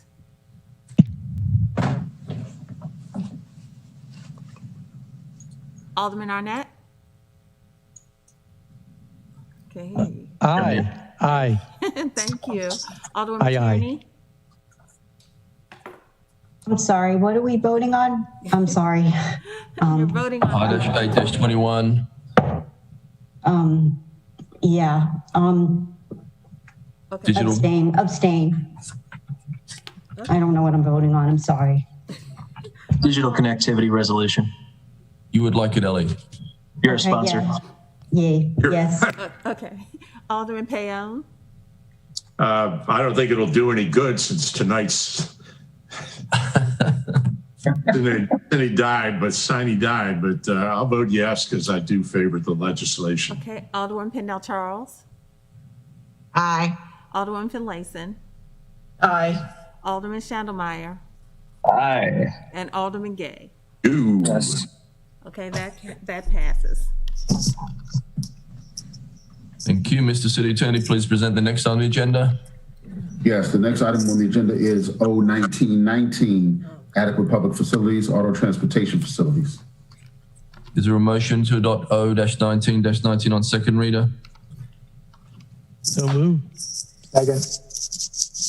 For a second, Second.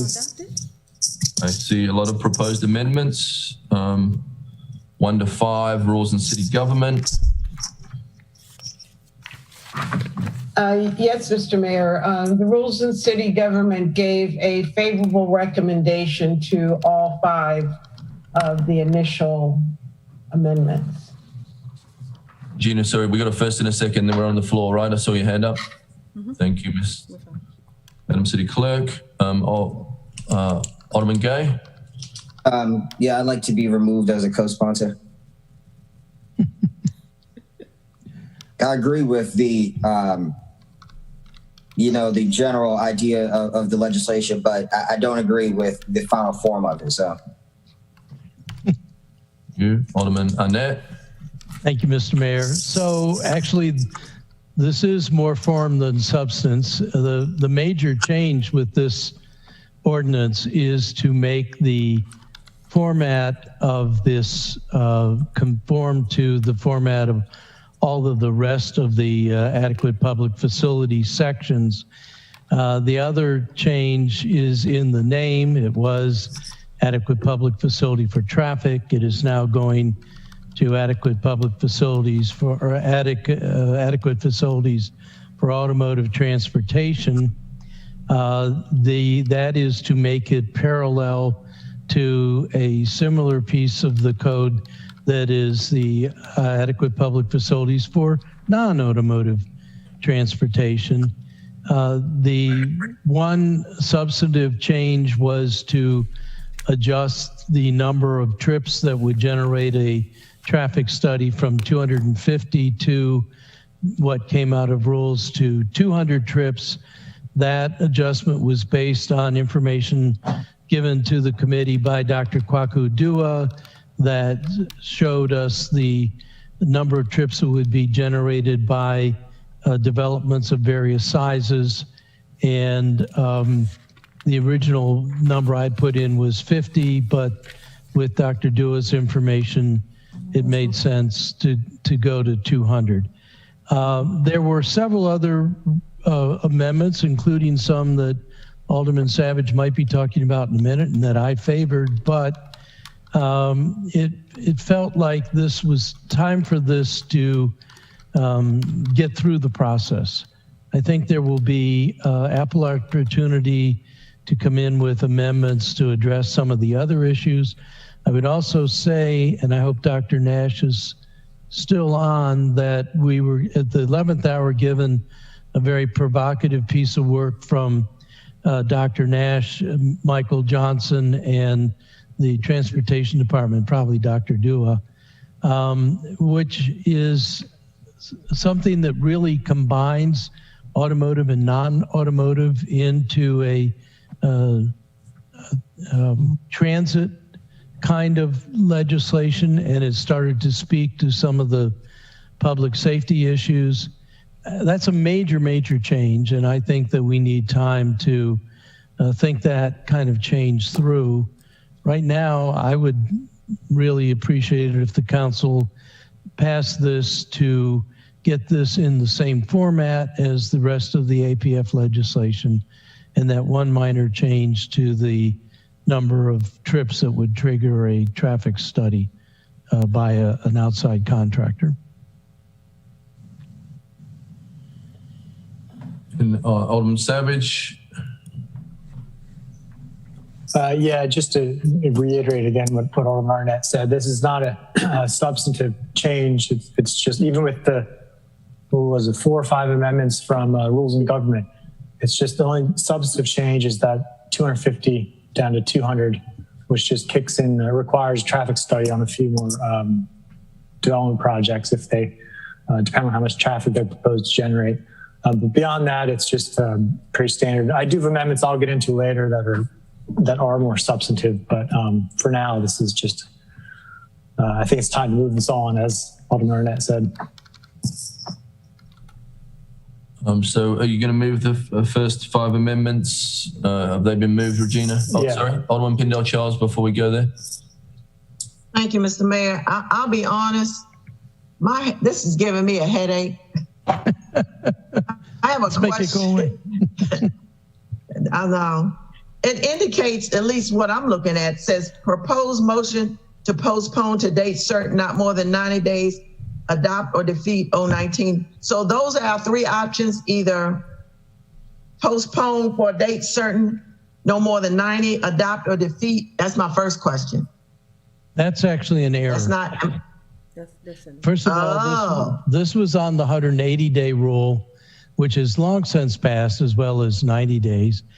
All items that come to us on second reader are susceptible to being passed, failed, or postponed. And we do it with quite a bit of regularity. So I'm not even sure why that got in on the agenda, but it's not correct and not relevant. The intention tonight is to pass it on second and third reader. My other 2 questions are, now I know according to what we have here, and I do recall this, on March the 1st, public safety postponed it, and I'm also on transportation, and on the 11th we postponed it. What posture are we in because we postponed it? That's a non-issue, Madam Clerk? I think that's a question for Mr. Lyles. I don't have an answer for that one. Mr. Lyles, what posture does that put the public safety? It says on here that this matter, and it was postponed by Public Safety Committee on March 1st, and then postponed by Transportation Committee on March the 11th. I'm on both committees. So what posture are we in today if we postponed it and we had no opportunity, I guess at least now, to unpostpone it, for lack of a better term? Well, I mean, is it still in limbo? yes, because bills are supposed to be passed within a certain time period, and this is way past that. So it's back in limbo, meaning it has to go before the committee. If you want to go and extends, you're suspending your rule in the code and extending this into an uncertain future. So I guess my question is, are we able to, as a body, to either adopt or defeat this, even though two committees have postponed it? Yes. Is that correct? You can adopt it or defeat. Yes, because the time period is passed for it. So right, it's been a long time. Well, it's it's been a while. So why didn't it's been a long time? It's been a long time. So it keeps getting postponed and all that. So, yep. Okay. Can be adopted Thank or you. defeated. Yep. Alderman Finlayson has a hand up. Yes, thank you, Mr. Mayor. For clarification, there were 15 amendments to this legislation. And after at least 2, maybe 3 Rules Committee meetings, we'd only gotten through 5.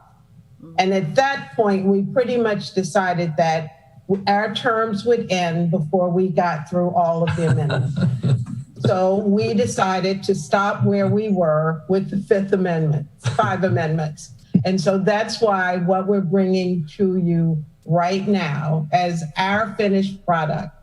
So I am moving those amendments for the Rules Committee. Second.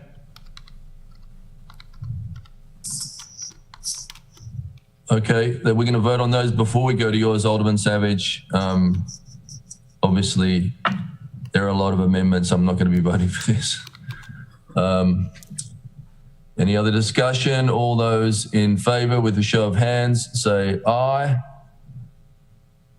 1, 2, 3, 4, 5. All those opposed, say no. 1, 2, 3, 4. Do we need to do a roll call, Regina? Yes, sir. Mayor Buckley, No. Alderman Savage, Aye. Alderman Arnett, Aye. Alderwoman Tierney, No. Alderman Payon, Aye. Alderman Pendle Charles, Aye. Alderman Finlayson, Aye. Alderman Shannemeyer, Nay. Alderman Gay. No. No. 1, 2, 3, 4, 5. This motion passes 5-4. Now let's move the Savage Amendment 6-1. Alderman Savage. Yes, I think I'll move some of them separately, just not entirely separate, but just, so first of all, I'd like to move Amendment 6 and 7. Okay. Can I get a second? Second. So I don't know anything about these. If you could give us some clarification. Yeah. Yeah, so I have 3 different goals with these amendments. And the first goal I'll just speak to now, which these 2 amendments speak to, is just getting consistency in the standard. So the previous amendments, like we had said, lowered the trip threshold, which is currently 250 down to 200. And so if a project is proposed to add 200 additional trips, they're going to have to do a traffic study. So again, these 2 amendments just change it. There's another area where 250 needed to be changed to 200. So Amendment 6 does that, and Amendment 7 as well makes that consistent. Any other discussion on 6 and 7? Alderman Gay. Thanks. I would just like to point out to my colleagues, the amount of additional work that would go into lowering the traffic study, because now it's triggering at a much lower rate, which would mean more studies have to be done, which means more time of our planning and zoning staff to be consumed with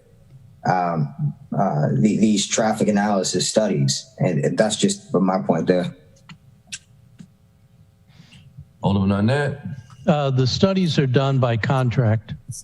So the contractor would be doing the study, not the staff. They still come back to the city staff. Yes, I would hope they would. Thank you. So all those in favor of the amendments 6 and 7, Savage amendments, with a show of hands, say aye. 1, 2, 3. Defeated. Okay. All those opposed with a show of hands, say no. It's defeated. Thank you. Alderman Savage, you want to move to the next? Yeah, sure. Yeah, that doesn't make sense. But, because if you voted on Alderman Arnett's amendments, you should probably vote for 6 They and like 7. me better than you. As So there's chairman legal of the sufficiency. committee, I had a right to go with the committee's decision. Let's be clear. Well, we didn't get to those amendments. I guess I'll just move these as block because it's probably not going to make much difference. But, I at least explain myself because this is probably going to come back as separate legislation. Like I said, I had 3 goals. So the second one, whatever, I'll just move this separately. I'll move Amendment 8, and then I'll give you an explanation about that one. Okay, could I get a second for that, please? Got a second, Alderman Arnett. Alderman Savage. All right, so Amendment 8, this just codifies an existing planning and zoning policy, which that requires an applicant to look at nearby pending projects when they do their traffic studies. The rationale is if you have half a dozen pending projects and none of them need to take into consideration each of their impacts, then the traffic study would show no traffic is created. Yet cumulatively, if they were all looked at together, there would be a traffic impact that needs to get mitigated. And so again, this is something planning and zoning already does, but I wanted to throw it in there just to help them out and to codify it. Alderman Gay had his hand up. Thanks. I just would like clarification on this practice from the staff. And so if the projects are within 1 mile of each other, obviously you request what I'm assuming is some joint communication on the traffic study. Is that with new projects or currently existing projects? And would both parties then be subject to chipping in on the cost for the study?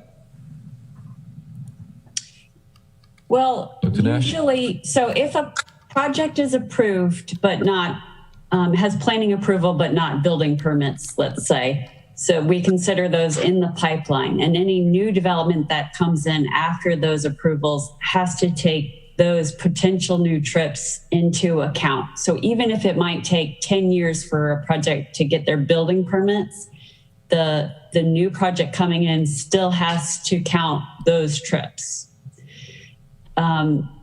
So sometimes they can share costs if they're counting the same intersections, but it's unusual for 2 people to be counting the same intersections at the same time. And traffic impact studies get stale pretty quickly within a year. So it's pretty unusual for them to overlap to that degree. So in the past, it has happened on occasion, but not very often. Did I just pose an example for you for further clarification for me? So if I'm at the intersection of Tyler and Forest, where the Goodyear's tire place is, where the proposal was for that project. And so I want to have my, let's just say, convenience store there on the corner. I would move forward with a request for a traffic impact study for that intersection. Now down the street, there's that complex that's been built off of Annapolis Neck Road, which required a traffic impact study because of the influx of residential traffic there.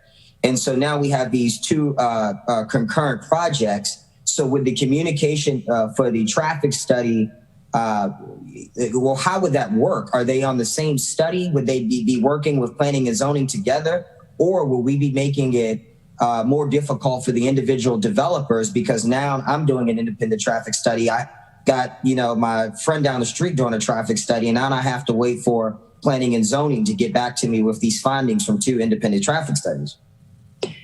Well, so when you are doing a traffic study, you're not just looking at the closest intersection to you, you're looking at most of the intersections, at least all of the signalized intersections within at least a quarter of a mile, depending on the size of your project. So what I'm saying is it's pretty unusual for two developers to be at that exact same stage at the same time, counting the same intersections. So most people count about 4 to 5 intersections.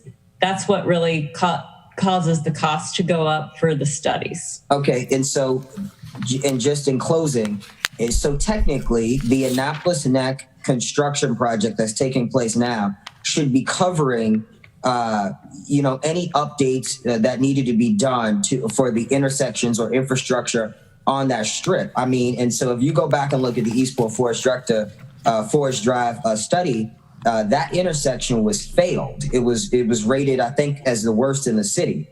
So they should be responsible for upgrading that intersection is my understanding. So at the time of the traffic study, depending on their results for existing conditions, future conditions without their project, and future conditions with their project, there's some mitigation that the developer has to do depending on the circumstances. For the case at Quiet Waters that you're talking about, or reserve at Quiet Waters, they're going to be installing a new traffic signal on Forest Drive across from Tom Court. So that is their mitigation. That's how they have addressed their mitigation. It depends on how your project affects the intersections that you're looking at to determine what your mitigation is. And so, look, I mean, I get this is just getting into, I guess, one of the bigger concerns that we have. If they're going forward with the project, why not just make them completely move forward with? Because in my honest opinion, I don't believe that if you put a light at the intersection of Tom Court, I mean, there'd still be ridiculous amount of traffic and backup coming from that intersection. And so wouldn't at the direction of planning and zoning, I'm just confused on why not make them move forward with updating the intersection in its entirety.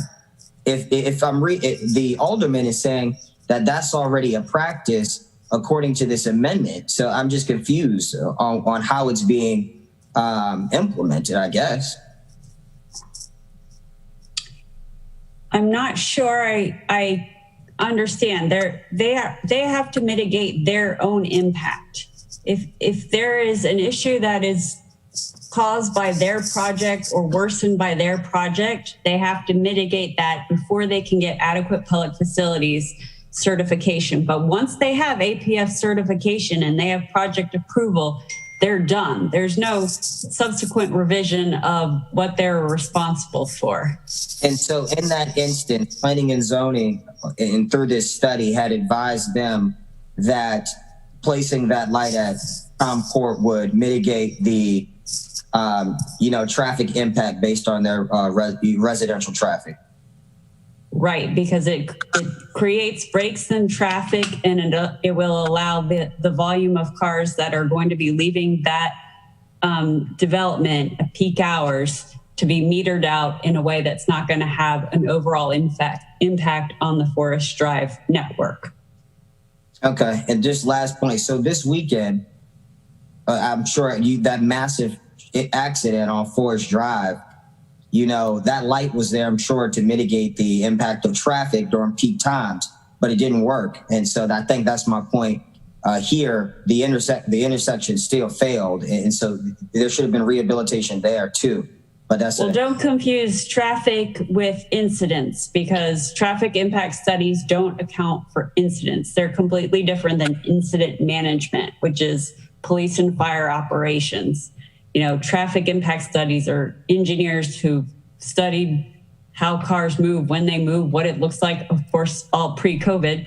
And there's a prescribed way, a technical way of doing these studies. So that's different than incident management. The increase in traffic, though, would probably result in a higher chance of incident. That was my point. And so I just say, I don't know. I think it should be looked at completely different. And I did read your report in the recommendations that you submitted. I think the 24 pages or yeah, I did read it. So yeah, thank you. Alderman Pendel Charles. Thank you, Mr. Mayor. On a more practical, I guess, question, Dr. Nash, what does this do for your office?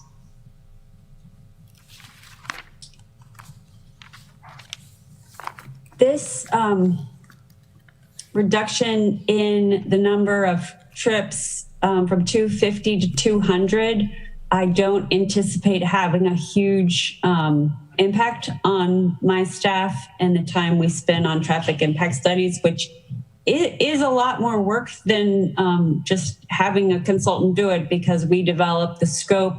We run the scope by Anne Arundel County, ADOT, and DPW, and consult with those groups before the study is done and after. So it's actually a lot of work. But I don't think the reduction from 250 to 200 will have a huge impact on us. Another question, just looking at Alderman Gay brought up Forest Drive and Tyler Avenue. I'm going to take it to Upper West Street. How does that corridor fare when it comes to this legislation? Well, it doesn't affect the mitigation that might be required. I would typically require a developer who was doing a project along Upper West Street to do a traffic impact study, whether he had 200 or 250 anyway, since that is a very busy street with a lot of turning movements.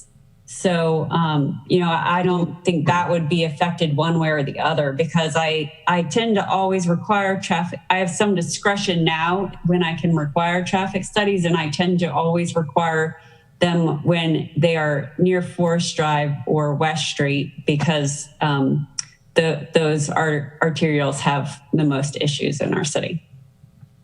And you generally don't get any blowback from the developers? No, we get blowback.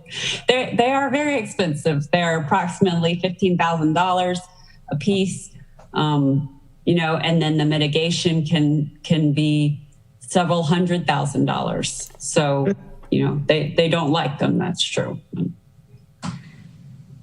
Okay. I mean, the traffic signal does help a lot, but I am nervous about the possibility. We've had so many fatalities on Upper West Street.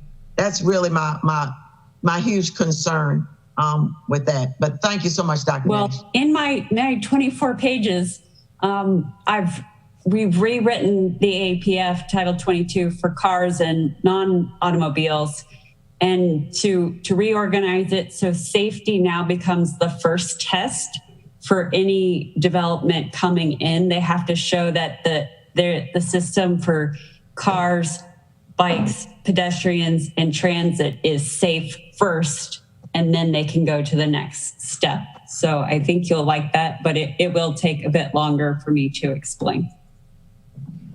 Okay, thank you. Alderman Chandler. Thank you, Mr. Mayor.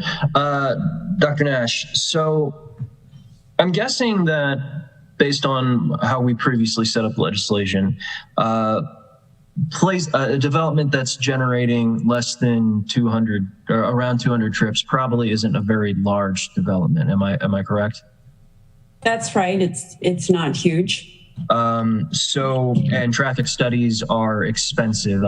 Can you repeat the amount that you quoted? I don't know if you give a specific value, but just a general. They're about $15,000, depending on how many intersections. That can be pretty prohibitive for a small development that probably wouldn't be able to generate a lot of revenue and could likely end a project, correct? It is a high expense item. Yep, this is true. So I would like my colleagues to keep that in mind. Some of these developments, they aren't these massive apartment complexes that can pay for themselves pretty quickly. They're attempting to put a daycare center in or something along those lines. And this could potentially jeopardize some of those. Alderman Tierney. Yeah, just sort of a helicopter view question. I don't know if Attorney Lyles is on the call. On adequate facilities, I know that there is a court issue on one project. I've heard that the law office is going through and updating all of the adequate facilities. So my question is this the cart before the horse? How is this legislation being weighed against the other adequate facility factors? Could Michael Lyles speak to that? Mr. City Attorney. Yeah, Mr. Mayor, we're assisting planning and zoning. We're not leading the charge necessarily, but we have noted interesting ways of this getting appealed and just trying to address some of the things that might not be adequately addressed before some of the boards and commissions. So we're not leading, but we are just helping the planning and zoning department review everything. So that was sort of my question, is should we wait for the appeal to be resolved or whatever happens to that before we approve this legislation?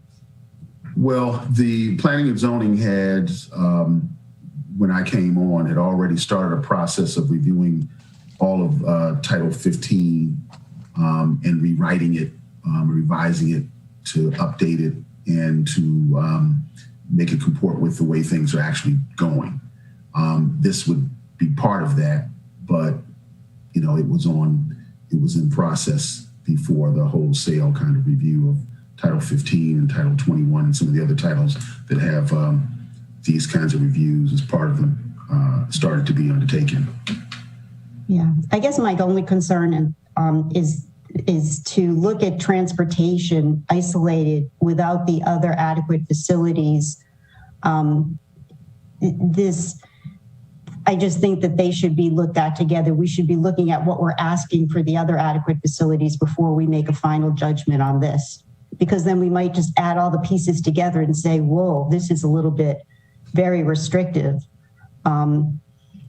So that's my fear, because this is very detailed and all, but to approve it in isolation of all the other fluid adequate facilities based on the court case is I think a little bit dangerous. Okay, we have an amendment number 8 on the floor with a second. All those in favor with a show of hands say aye. Mr. Mayor, I thought we were on 9. Are we on 8? No, we still got 9 and 10 to go. We're just okay. All right. All those in favor with a show of hands again say aye. All right. Aye. All those opposed say no. No. I think we need a roll call. Let's do a roll call, Regina. Yes, sir. Mayor Buckley? No. Alderman Savage? Okay, again, this is something staff's already doing. Aye. Alderman Arnett? Aye. Alderwoman Tierney? No. Alderman Payon? Aye. Alderman Pendell Charles? Aye. Alderman Finlayson? No. Alderman Schneidermeyer? No. No. Alderman Gay? No. No. Mr. Mayor, could I again? 4, 5. That is defeated. Amendment number 8 is defeated. Okay, Alderman Gay. Yeah, I just you have a question maybe again for Director Nash, and just trying to remember some of the things that you put in your report. When you do these projects, do you take into consideration, for example, you know, all right, they're within a mile of one another. There's a traffic issue. That bam, we've acknowledged that. Maybe sometimes instead of saying like, hey, put this light here, or you know, this sign or whatever for traffic assistance, do you ever say like, hey, you know, put this bus stop here, or you know, let me make a access route for easier access to transit. You know, just ways to mitigate the flow of traffic actually, instead of, you know, just making traffic worse with lights. Do we ever say like, hey, yeah, let's invest in our transportation? Love that question. So now we don't, because these are two separate chapters in Title 22, but I would like to work towards marrying these so we don't have to be so car focused, and we can start saying, well, really, we're not going to be adding a freeway down Forest Drive. You know, the only way we're going to really improve traffic flow on Forest Drive is giving people other options, and that's biking, walking, riding a bus, or telecommuting. So, you know, that's what my first baby step is the 24 pages to marry those. Okay, thank you. Some roundabouts. Some roundabouts, you know, state highway does not like roundabouts. I'm not sure how the county feels about them. I love them. Alderman Kendall Charles. Thank you, Mr. Mayor. Alderman Arnett, I have like a really dumb and stupid question. Why didn't we start this legislation all over again from the beginning? That's why I had my headache. Well, as I answered you before, if I were to start it all over again, I would submit it as it is with the 14 amendments in it. So the real answer is there isn't enough time left in this term to do that. I do think that in the next term, and as planning and zoning staff refine their thinking about APF in its entirety, and they're actually doing what Alderwoman Tierney suggested, they are looking at it holistically. We may get there in the next term, but we'll have to see. As far as this legislation, I was content to do the legislation, which is the reformatting of it, the minor change to the trip counts, which Dr. Nash said earlier does not really add much work to the staff, and call it a day.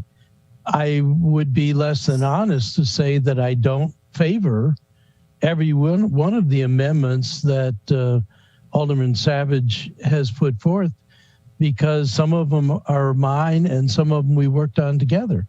So, you know, I understand the angst of this. This has been one of the most torturous. Alderman Savage told me earlier I get the award for the longest running piece of legislation. I'm not sure that's really true. I think both Forest Conservation Act and the first short-term rental legislation have gone longer than this, but I'll take the award. I'll share it with Teresa Sutherland, but I'll take it. Alderman Arnett, did you ever discuss this with the task force? With the task force? The Maritime? The Forest Drive, no, the Forest Drive Eastport. Oh, yes. Yeah, they looked at this, and in fact, some of their recommendations stem from this work. Okay. All right, thank you. Alderman Savage. I'm a glutton for punishment tonight. Let's see if I get lucky with Amendment 9. I'm buying you chicken wings tonight.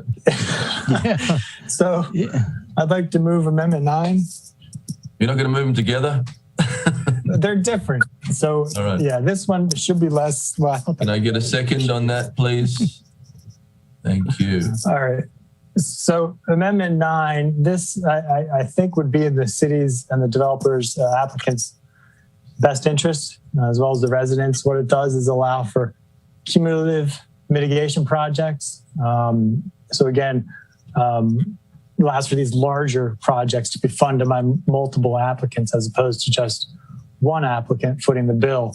And this would be determined by planning and zoning staff. So when it's appropriate, they'd be able to, again, require these multiple projects to kind of pay in. Because I think the thing we're failing to really understand with all this is that, you know, the goal is we want adequate traffic infrastructure because people don't like to deal with traffic around town. And so if these studies show that the roads can't handle it, they identify mitigation to improve our roadways for us. This just, again, expands that to allow them to accomplish that goal. I mean, otherwise, I might as well just throw out this entire section of the APF and say, you know, too bad, people, you have to deal with all the traffic increase. But I don't think that's what our constituents really want. So in any case, this would allow for those collective cumulative projects. Alderman Gay, was that a hand? No, my bad. Okay, Alderman Finlayson. Yes, may I ask a question of Dr. Nash? I'd like to know your take on Amendment 9 and whether, what challenge or not would this pose as the director to have to bring more than one organization. First of all, having the communities weigh in, and then having various entities kind of collaborate on the mitigation. Is that clear? Probably not. Yes. Well, I'm not really sure because you can't get adequate public facilities until you have a signed mitigation agreement. So the timing would have to be very fortuitous, I think, to be able to work something like this out. But I think the idea is good because we do need to start seeing if we can pool resources to get bigger impact projects that would add to capacity. So, I'm willing to try it. I'm not sure how it will work in practice just based on the timing of projects, but I think it's a good, I think if we can work out the details, it would be a good idea. Okay, thank you.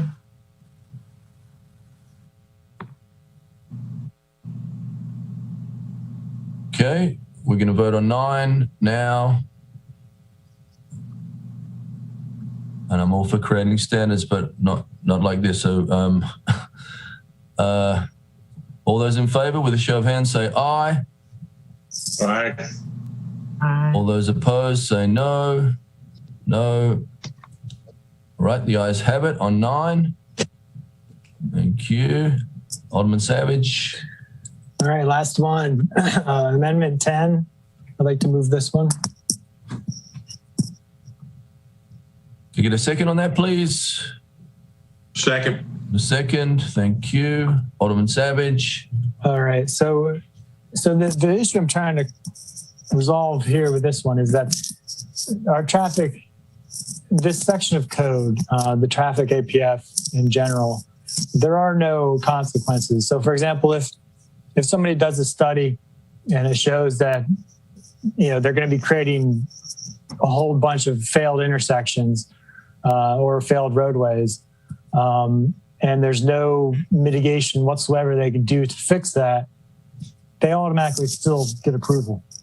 They still get their certificate of adequate public facility. So I guess my question still is that actually kind of came up in my ward. So that's kind of my question I have for folks is like, what, again, if this has no consequence, what's really the reason behind having this? And so this amendment would simply allow, it would say that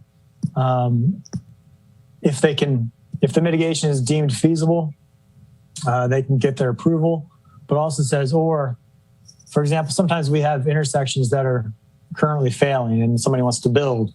Rather than shutting the door to them completely, you could say, even if the intersection is failing, if you can still mitigate your trips, mitigate your impact, you'll still get approval, even though it's a failing intersection. But this would at least create some instance to say, if you can't mitigate your trips, then you're not going to get an adequate public facility because you're not going to be giving us that adequate infrastructure, which is the underlying goal to all of this. Thank you. Alderman Gay. Thanks, Mr. Mayor. I support this. I subscribe to the message that you're putting out here because I don't think that, you shouldn't be rewarded if the project is a failure all across the boards. What I would like to see in this, and I would maybe propose an amendment if you were okay with that, is saying, everything that you have here now, or developer, whatever, can contribute $50,000 to the parking fund or traffic fund or whatever to start generating some revenue. Look, if the intersection is failing because of traffic related issues, there should be equal investment into our transit, our transportation. And so if you want to come and build here, pay into the transportation. So we got to get better somewhere.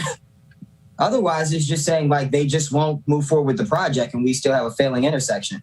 I'd rather get them to contribute a fee of some sort to enhance our transportation system.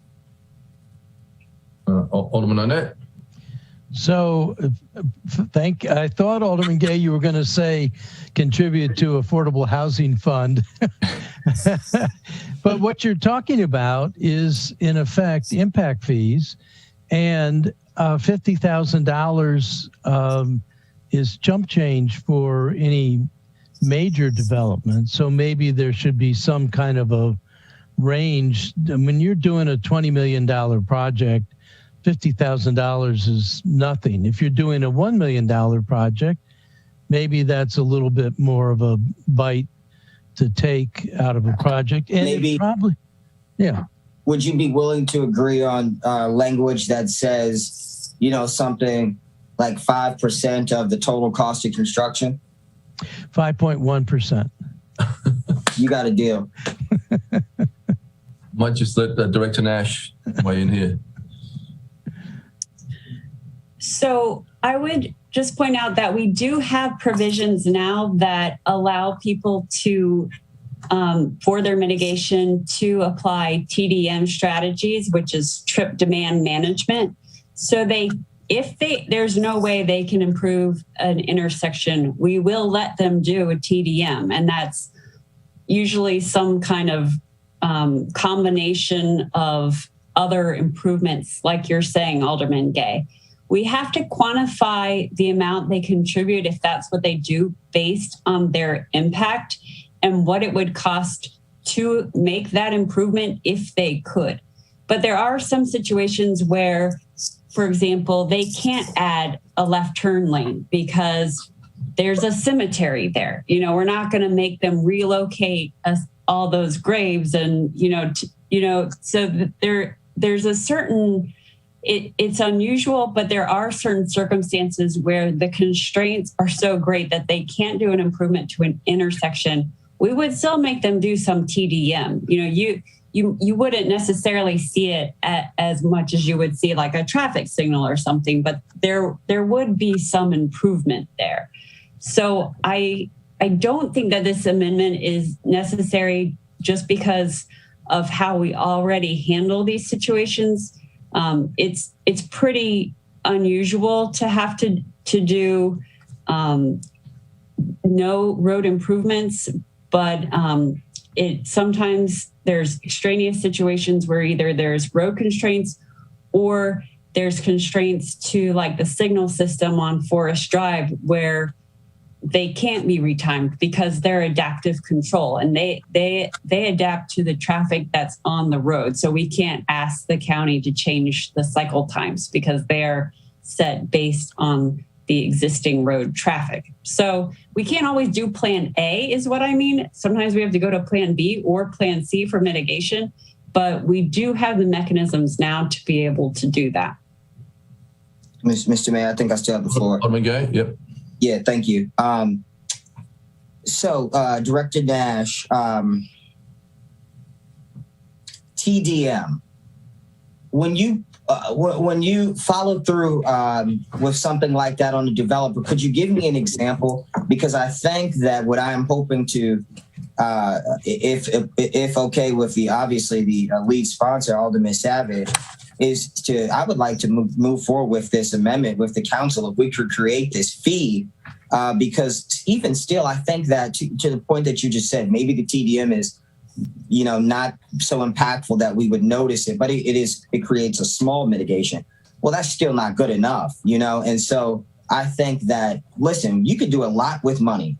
And if we are giving, if we're funding our transit appropriately, which we've discussed previously, through penalties of development, I think that that's just the best practice because we get the development and we also get the dollars to improve something that we've just, underinvested in historically. And so would you agree that, obviously you're not the director of transportation, but in our previous conversations, you've alluded to having, some impact in that role, and some you cover transit a lot. So would you agree that the dollars would be helpful at least? Oh yeah, don't get me wrong. I do think we should have impact fees, but that's kind of a different conversation than this because impact fees have to be based on some kind of formula like number of units or square footage of frontage of the development, or you have to have some way to clearly tie the impact fee to the project so it's not considered a tax. And I just think that would take more time to develop. I also think we should have impact fees for recreation and, look at it. Are there other impact fees we might want to consider? So I just think that's a whole separate project. Because I don't want to see us lose this opportunity, because what tends to happen is that we have, the opportunities to make the long lasting change and we kick it down the road. And I don't want to see, I don't know what the plan is. I don't know what the plan is from law, from this council, this an election year. So, if we could, would you then, if we said for the 5% of the construction cost, that's blanket because then it includes residential and commercial development. And so could we do something like that? I don't know. I would defer to Mike Lyles. I also don't know how much money that would generate and if that's the right amount we want. So I would defer, though, to law to see what would need to be done to craft that kind of legislation. Well, I'd like to skip the legislative phase and do it in an amendment. Otherwise, we would create an amendment and probably open this can of worms all over again by bringing back legislation. And so, Mr. Lyles, Attorney Lyles, is, maybe is that something that, I don't know, could we postpone this amendment for a meeting until we are able to get, I don't want to speak for the lead sponsor, but. You wouldn't be able to, you could do whatever you want to do with the basic ordinance 1919, but if the amendment doesn't pass here, you'd have to come back and do something different. I am led in our legal review and research by those that want to do a thing, right? We don't generally make the stuff up ourselves. So if someone asks us to research it, we'll research it and get back to you and present some options for doing it the way you want to get it done and make it legal and constitutional and appropriate under state law. But without having, kind of a reference point, I wouldn't begin to advise at this point.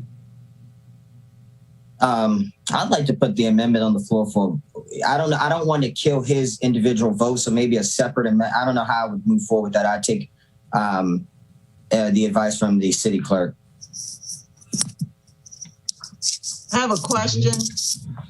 If we're talking about attaching fees to this amendment, does it have to go through the planning commission? Mr. City Attorney. What I'm hearing is unclear. And so until I get clarity on what is actually desired, I couldn't advise on anything right now because I'm hearing a lot of different objectives come up, and we have to be clear on the objective. As Director Nash said, we have to be careful that something is not perceived as a tax. If it's an impact fee, we've got to figure out how exactly to do the impact fee correctly so that it's constitutional. So I'd have to say we have to sit down and walk through from point A to point Z exactly what's desired. It's a fee in lieu of.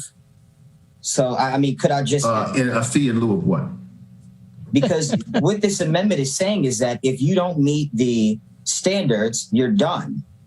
And so what I'm saying is... Yeah, I understand that, but in this case, words matter, and you got to be careful just to not stick a title on something and go, right? And so if in order for us to advise you, we'd like to know what are you trying to accomplish, and let us figure out the ways to get it done. Well, it says if for mitigation is deemed to be insufficient to compensate for the project's proposed traffic impact, then a project shall not receive a certificate of adequate public facilities unless otherwise approved by the city council. And what I would like my amendment to say or to read is, or unless they contribute 5% of the construction of the total construction cost to X fee, whatever the transit fee fund is. Alderman Savage, it's your amendment. Well, this is getting a little I like where you're going, Alderman Gay, but I think this is going to need more discussion. And I think I certainly don't want to interfere with Dr. Nash's ability to go to your plan B or C that you went through. So I think I'll just withdraw my motion on this amendment for the time being. So just so we can move forward with the legislation as currently amended. Okay, so we're not doing amendment number 10. So is there a motion to adopt 019-19 on second reader as amended? So moved. Second. Okay, I think we're going to do roll calls on this because it has taken some time. Regina? And what are we voting on the entire, Madam? The entire thing as amended? Regina, is that right? Yes, sir. You're voting on 019-19 as amended on second reader. And we're going to do a roll call. Mayor Buckley? Okay. No. Alderman Savage? Aye. Alderman Arnett? Aye. Alderwoman Tierney? No. Alderman Payon? Aye. Alderwoman Pendell Charles? Aye. Alderwoman Finlayson? No. Alderman Schneidermeyer? Aye. Did you say aye? No. I'm sorry, I can't hear you. No. Okay. Alderman Gay? No. 1, 2, 3, 4, 5. That motion is defeated. The amendments are defeated. Alderman Finlayson? Yes, I feel the need to justify or rather explain something. I did carry the motion of the Rules Committee in support of those 5 amendments, as was my role as chair. Once those 5 amendments were dispatched with, I had no responsibility as chair to continue to support the rest of those amendments. So I just wanted to be clear. I wanted everyone to understand the procedure that I took. Okay? Any questions? Good. Thank you. Thank you, Alderman Tierney. Well, actually, I do have a question. Did you feel as chair that the legislation was sufficient in and of itself, that it didn't need to be amended any further? I had concerns about the legislation from the beginning. And Alderman Arnett can attest to the fact that I have had issues with adequate facilities legislation for quite a while because of my concern of what the ultimate goal is. So. And I agree, we all want to address adequate public facilities, but, I'm just justifying my position. I just don't want to piecemeal it. I think we can get to a place when we have some time. Thank you. Mr. City Attorney, please present the next on the agenda. Yes, we're back We're back at R421, Annapolis Ward Boundary and Redistricting Commission, and a motion to reconsider. Hold on a second. The legislation died as amended on second reader. I mean, the amendments as amended on second reader. So we still have a second on adopted on second? No, 1919 died as amended. Okay. Okay. So, Mr. City Attorney? Yeah, so we're back at R421, was requested to put it back at the end of the agenda. That would be, You would like to move that, Alderman Gay? It's a motion to reconsider, Mr. Mayor. Yep. Moved to on the motion. So we have to do the motion first to reconsider it? Alderman Yes. Gay, yep. All right. So moved. Second. Thank you. And did you get? I didn't, so I'm just going to go ahead with the vote straight through. Okay, so motion to reconsider. We have number 4 added, Solon Webb. Is that in there, Regina? Or does that have to be moved again? Got to vote on the motion to reconsider first. Okay. Open it up. Then once it's open and on the floor, you can start discussing. All those in favor of the motion to reconsider with a show of hands, say aye. Aye. And opposed, say no. Thank you. The amendments are proposed, so shall we go through those again? No? Madam City Clerk, help me out. Thank you. Sure. You made a motion to reconsider, so now you have to adopt on second reader. And then if you choose to amend, you would amend, and then you would adopt as amended on second reader. Okay, thank you. So motion, To adopt on take a motion on that, thank you. Need a motion? Moved. Motion. And a second. All those in favor with a show of hands, say aye. Aye. Aye. Okay, it's on the floor. Anybody? So we have the First Amendment as a Schneidermeyer amendment. We can move that. I think amendments 2 and 3, we can keep those together. Is everyone in agreement with that? And then we needed to. Wait.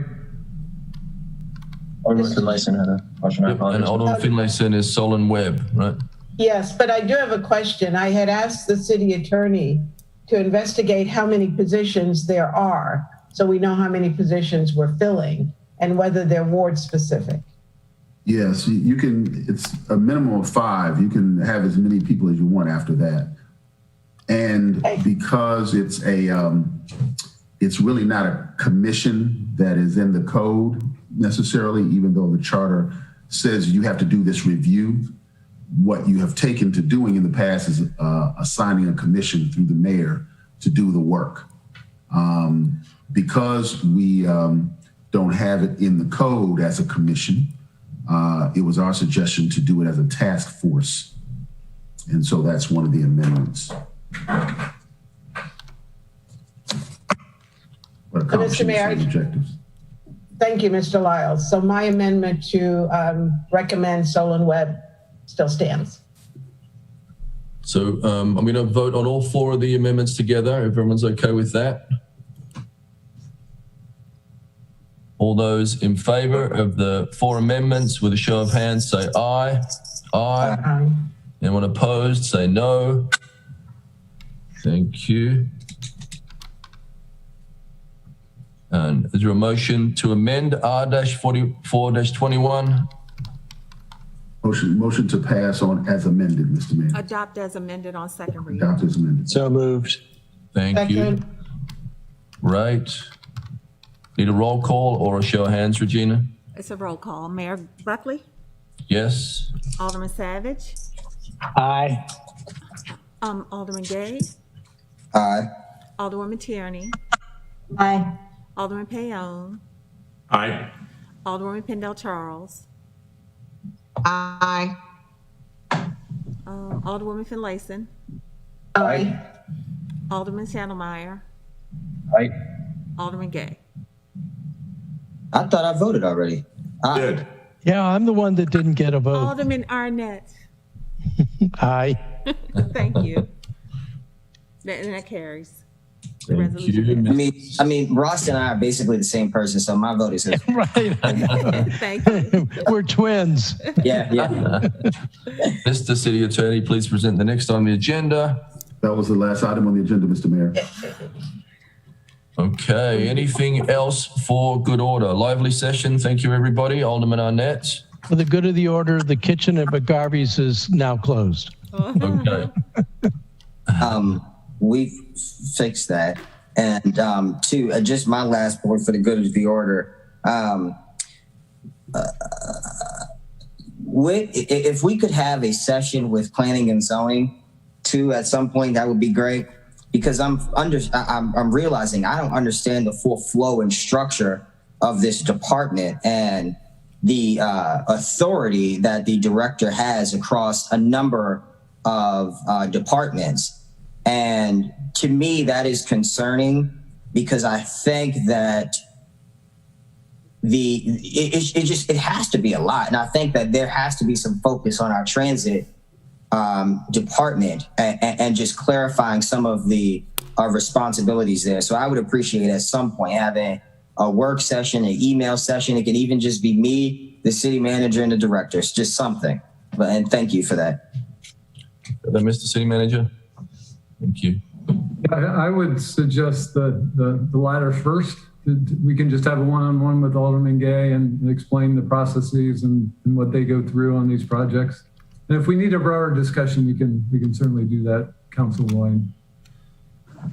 Thank you. Alderman Finlayson. Yes, I heard on another subject, if you don't mind, a farewell to Rick Gordon. Is he leaving the city's employ? Have we got another meeting before that at all? Okay. Had not heard that and sorry to hear that.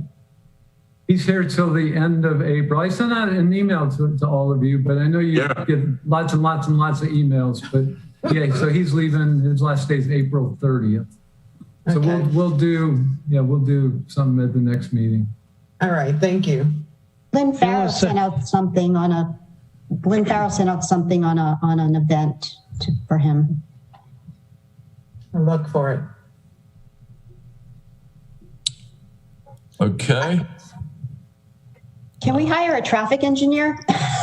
I love that idea. Been trying to. Gosh. What the heck? Roundabouts. I move that we adjourn. Yeah. Good night. Okay. With a show of hands, all those in favor say aye.